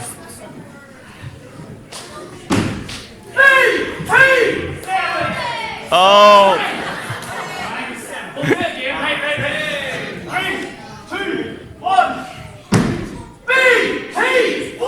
Bit of postcode synchronicity there. Oh! And they still hit it. Double BT40. Was that a BT80? Is that not like cross lane or something like that? I don't know. Maths isn't my strong point. Right now, Jordy boy and Steeky are in charge. Steeky and Jordy boy looking to get the job done here. And what an embarrassment it would be for the Barr merger if they were to lose to these drunken, disorderly pair. Oh, massive frog splash! Oh! Lucas Lloyd Barr has Steeky. 1, 2, oh! And there's the break up of the pin. Nearly had new champions. That was so close. And now the Barr merger rallying, trying desperately to keep the titles within their grasp. Everybody's down in this ring. This is carnage. The crowd willing these teams to get to their feet and see who will walk out as tag team champions. 1, 2, 3. HW Muscle didn't know where he was there for the second. But Lloyd Barr and Steeky are back in. Got kicked from Steeky. Oh, went for these patented neck breaker. Muscle with the assist on the outside. Barr merger once again working incredibly as a unit. And now Harlan Wolf getting Jordy boy out of dodge. Oh, what's that? What's Lloyd Barr got? He's got a gavel. Oh! Lucas Lloyd Barr with a low blow. Was that a foreign object? It looked like the gavel. He's got the roll up. 1, 2, 3. Oh! And they retain the titles. The Barr merger. And still, Titanic Wrestling Tag Team Champions, Barr Merger. And there they are, still tag team champions, the Barr merger. An illegal manoeuvre for the Legal Eagles to retain the Titanic Tag Team Championships. Incredible effort from the Buckfast Battalion, but at the end of the day they might have had just a bit too much Buckfast to walk out as champions. But however, they still have the Buckfast. Lucas Lloyd Barr, more like Lucas Low Blow in this instance, using the gavel to come away victorious. And the Buckfast Battalion not at all happy with the outcome, but I'm sure their beverage of choice will make it feel a little bit less painful.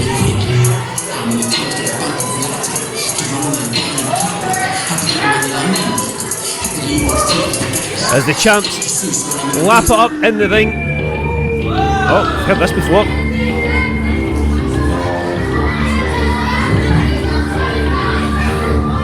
Where are you going? There's always another commentary partner here. Jeez, oh.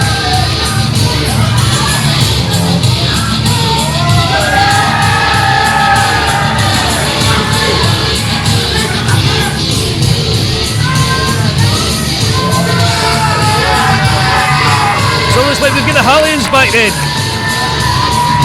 As Moen's deserted me here in commentary, he joined back up with Redmond to prevented from getting smashed with a chair earlier. Oh, and he's got some words of wisdom. Let's hear what he's got to say.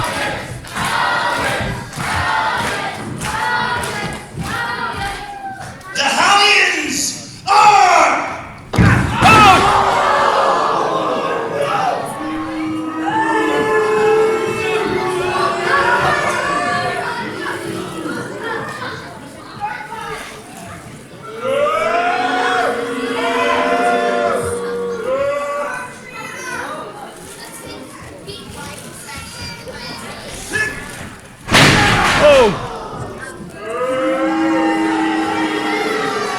What a turn of events for Moen.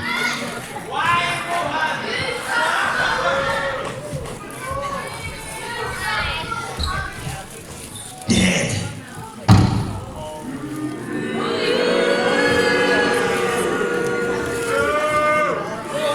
So the Hallians are officially no more.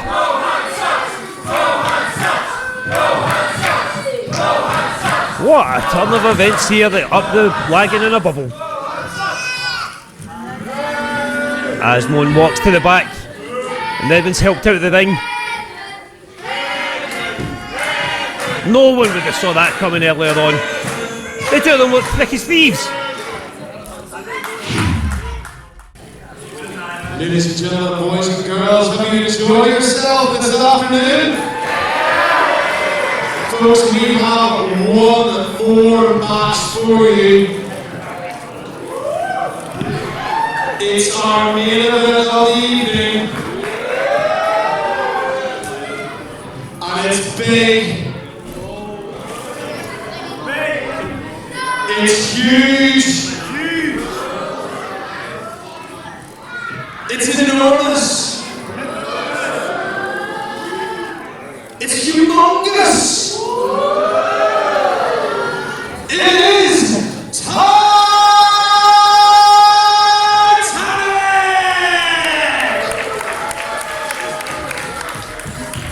The following contest is scheduled for one fall. And it is for the Titanic Wrestling Championship. Introducing first. Well, here we are, folks, it's main event time.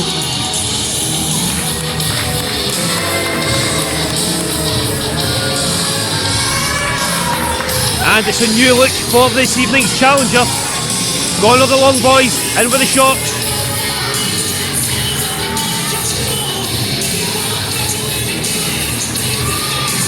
Rocky Starr ingratiating himself to the crowd, as he always does.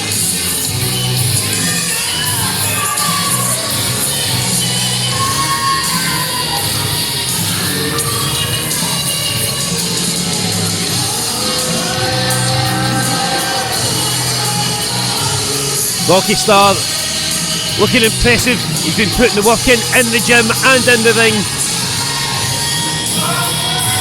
And with his new ring attire, he'll be looking to add a belt to finish off the look. And introducing his opponent.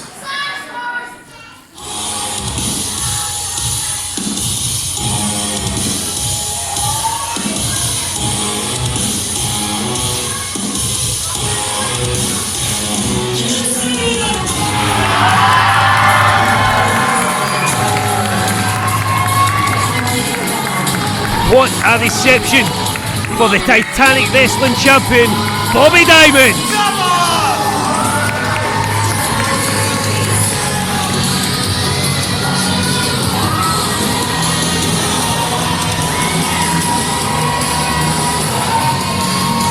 Diamond deep into the Titanic Wrestling Championship reign, holding what he refers to as Diane. I would call it Big Green, but while it's under Bobbi Diamond's care, they'll refer to the belt as Diane. This is a main event for the ages coming up. The frontman Rocky Starr has been the nearly man so many times. Bobbi Diamond has been defending the title since Silence of the Slams back at Halloween. But this one, two veterans of Titanic Wrestling, two the most outspoken. Ladies and gentlemen, boys and girls, this is your main event of the evening. It is a singles match scheduled for one fall. And it is for the Titanic Wrestling Championship. Introducing first, the challenger on my right, weighing in at 190 pounds. He is the #1 contender for the Titanic Wrestling Championship. The frontman, Starr!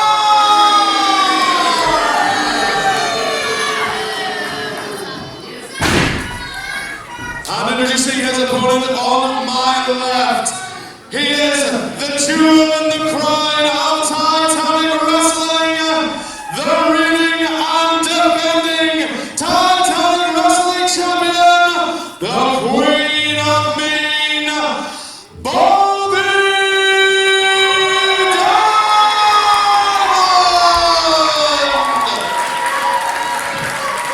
What an introduction from MC called Matthew Linden there, as Bobbi Diamond gets in the face of the #1 contender for the Titanic Wrestling Championship, Rocky Starr.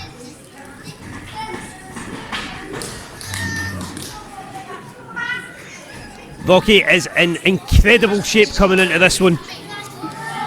If you follow him on Instagram or other socials, you'll see the efforts he's putting in to be at the top of his game and to get to the top of Titanic Wrestling.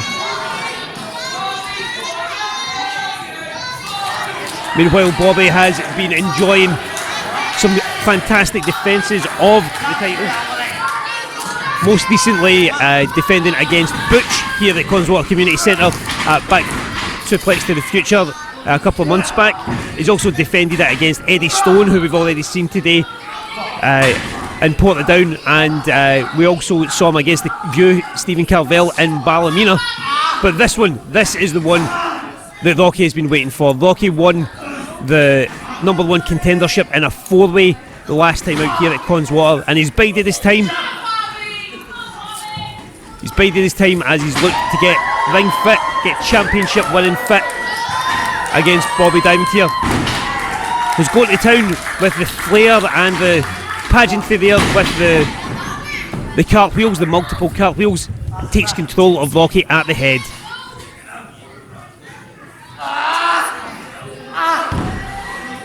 Rocky doing well there, squeezing the air out of Bobbi Diamond's throat there, the legs firmly trapped around his neck. As Rocky being mocked almost by the way that Bobbi got out of that one. What a counter that was, and a full split nonetheless. And there's another cartwheel. Oh, and a kick to the chest of Rocky Starr as Bobbi looks to keep his opponent down for the pin. One! Just a one count in the early exchanges here. But again, Bobbi takes control of the head. Rocky pushes him off. Great leapfrog. Incredible kip up. Arm drag combo there from Rocky. Bobbi kicks him off though. And an arm drag of his own from Bobbi there. But the up kick sends Bobbi back into the corner. Irish whip up and over. This is classic wrestling at its best here. The helicopter spin from Bobbi, and Rocky is down and out of the ring. An incredible start to this championship match. Your main event of Up the Lagan in a Bubble. Rocky looking for some respite, but Bobbi not giving it to him at all.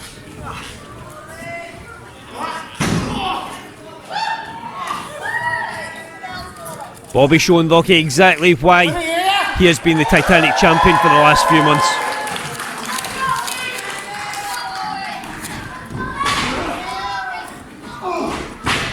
A swift knee to the jaw of Rocky there. And the flexibility on show from the Titanic champion is incredible. Oh! That's a nasty spill out of the corner there, and Bobbi clipping the back of his head on the top turnbuckle on his way down. As Rocky looks to take advantage. It's a good club to the back there.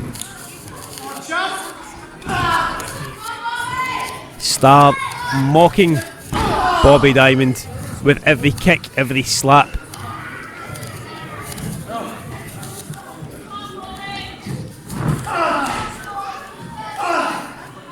But there's still fight in Bobbi Diamond.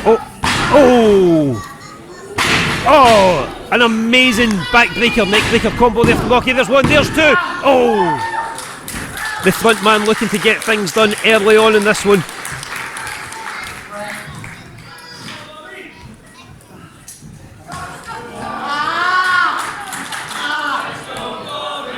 Rocky pulling Bobbi back to his feet. Bobbi's up, Bobbi's down, and Rocky making that look easy. There's a pin, 1, 2, and a laboured kick out there from the champion. He's struggling in these early portions. Starr definitely with the upper hand.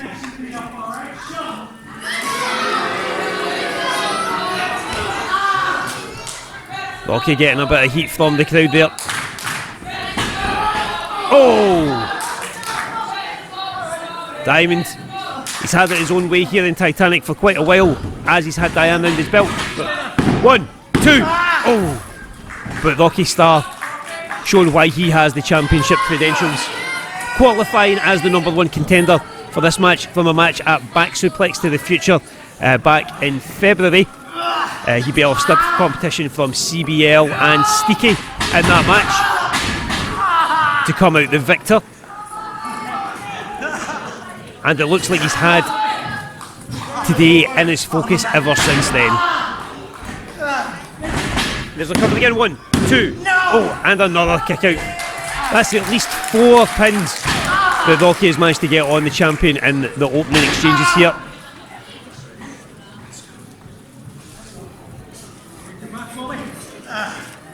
Diamond looks in a lot of pain at the moment. Starr gets him up in a torture rack, stretching on the neck and on the thigh muscles there, and obviously the abdominals as well. The showboating is incredible from Starr. Squatting away, squatting away.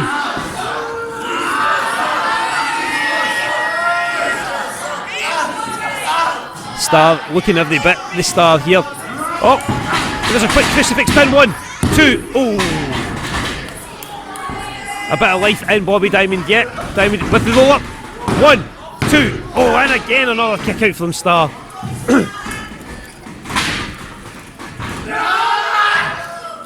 Oh, and a tilt-a-whirl backbreaker. 1, 2, that's surely it. Oh, and again Bobbi kicks out. The one thing we've seen throughout the whole of Bobbi Diamond's championship reign is the heart that he shows. He's never beaten. He never gives up. It says on his trunks, diamonds are forever. And that's exactly what Bobbi's looking to preserve with his championship reign. But he's getting a very, very tough test out of Rocky Starr right now.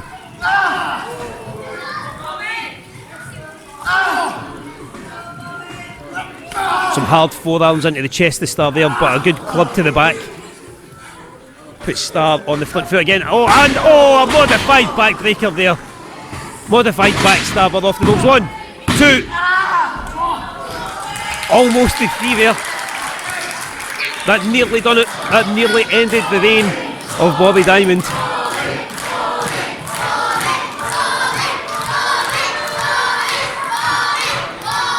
And just looking at the technique of Starr, there has been absolutely no wasted movement.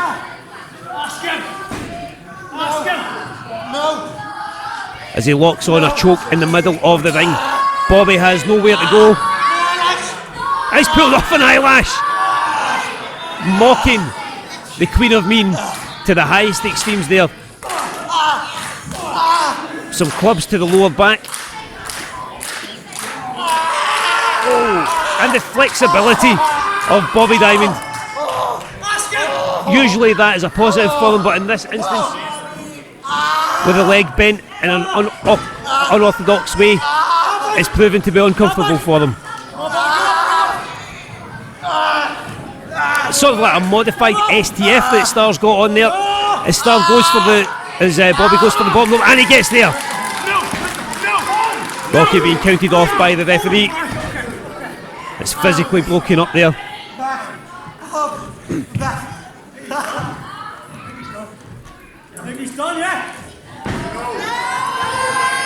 So far, this is looking like an absolute cakewalk for Rocky Starr. Bobbi Diamond being able to get very little offense in as he goes for Starr stuck. Oh, but Bobbi scoops it well. Gets knocked into the corner, firing up with some clubs to the chest. And again, the referee getting physical and getting involved there. Oh, I think there was a poke in the eye from Starr. Definitely was. You can see the smile on his face as Bobbi's up on the top rope. Oh, a right hard dig to the kidneys there from Starr.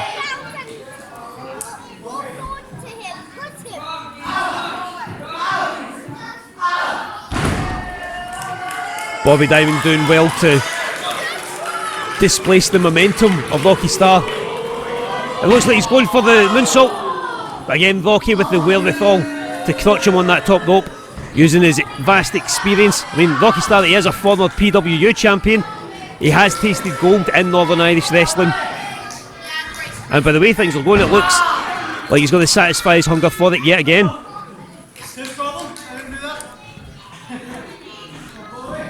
Diamond in a precarious position in a tree of woe. Starr just stamps down on the jaw, putting pressure on the neck and on the knees at the same time. Oh, Bobby roll. Oh, lovely move from Bobbi Diamond. Suckered Rocky Starr into the corner, grabbed him with his feet by the head and drove him into that middle turnbuckle.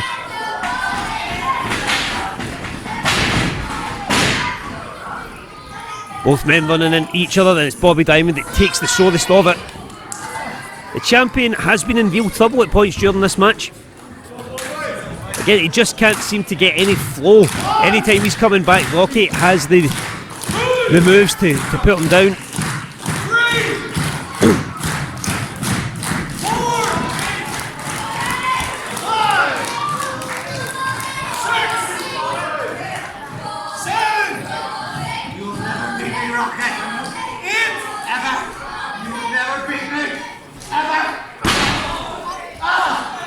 Diamond with some words that have lit a fire in Starr, but they've also lit a fire in Bobbi as well, as he truly believes that he cannot be beaten in this thing. There's a walk right, a kick to the gut. Oh, and the chick kick there as well. Starr not going down. And there's the stroke.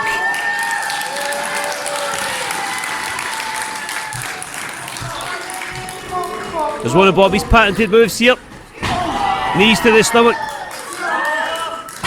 And backflip over the backflip, misses. Starr struggling to his feet first. Bobbi feeling the effects of missing that moonsault, missing that standing moonsault.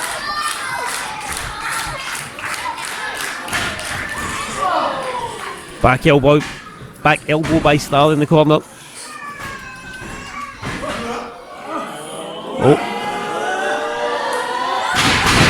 A great reversal by Bobbi Diamond. Flipping Starr out of the corner. Starr stunned for the moment as Bobbi goes up top, measuring what his next move's going to be. Oh! A molly go down. 1, 2. Oh, and there's the kick out. Bobbi Diamond surely thought he had it. Paying homage to Molly Holly there. An absolute blockbuster of a move, but couldn't put Starr away.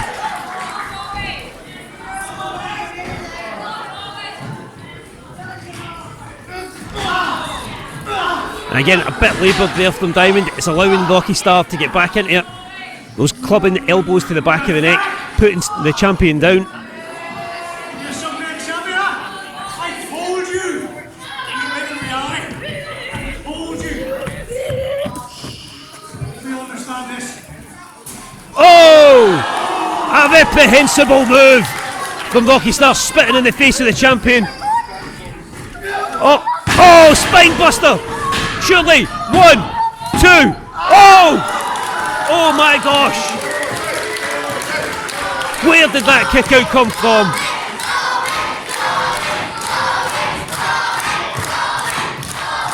The fans fully behind the champion at the moment. As Starr looks to get things done, setting up for Starr stuck. Bobbi turns out, kick. Oh, there's au revoir! The DDT, the killer DDT from Bobbi. 1, 2, and Rocky gets his foot on the rope. This is unbelievable stuff.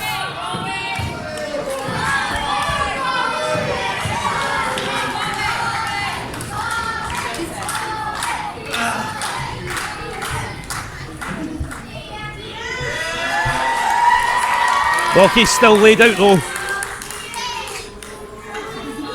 As Diamond goes to the top rope. We've seen this before. Oh, Rocky moves out of the way. The moonsault misses. Starr stuck. Oh! What a DDT that is. 1, 2, 3. Oh!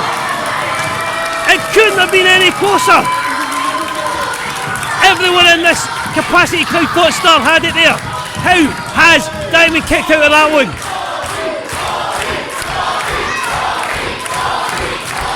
Starr is staring in disbelief at Bobbi Diamond. Unleashing a load of kicks on him. What else does Starr have in his locker that he can do to put the champ away?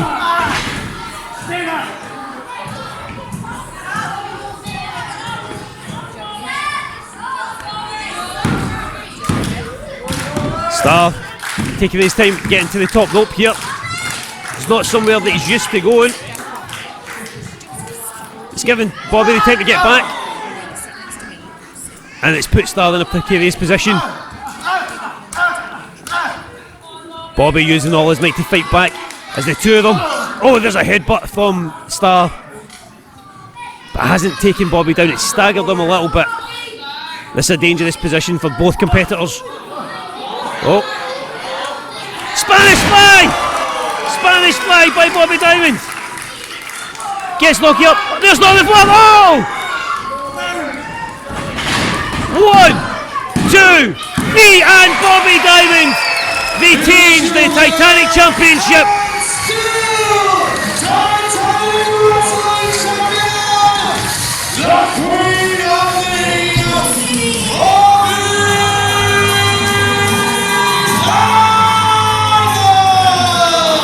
From the jaws of defeat comes yet another victory for Bobbi Diamond, and it does seem like Diamond and Diane are forever here in Titanic Wrestling. What a main event we just saw. Rocky Starr thought he had it wrapped up numerous times, but the fight, the grit and determination that flows through Bobbi Diamond saw him come out victor in the end yet again. 175 days as champion and many more to come. Looking at it based on the shown tonight by your Titanic Wrestling champion, Bobbi Diamond.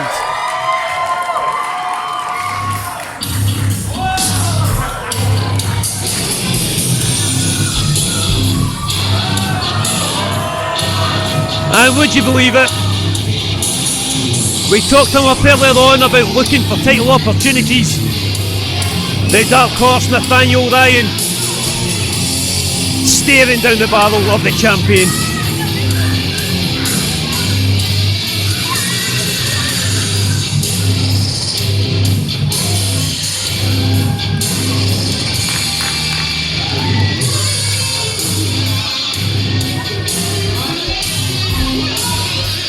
It looks like we've got a main event set for Wind Your Neck in June, where Bobby Diamond will be looking to close the stable on his title before the horse can bolt with it.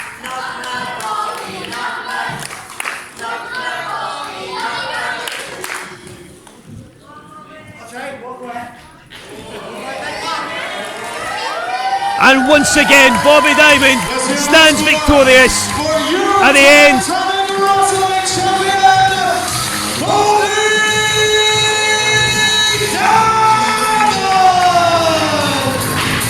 I've been Kurt Cooper. This has been Titanic Wrestling, up the Lagan in a bubble.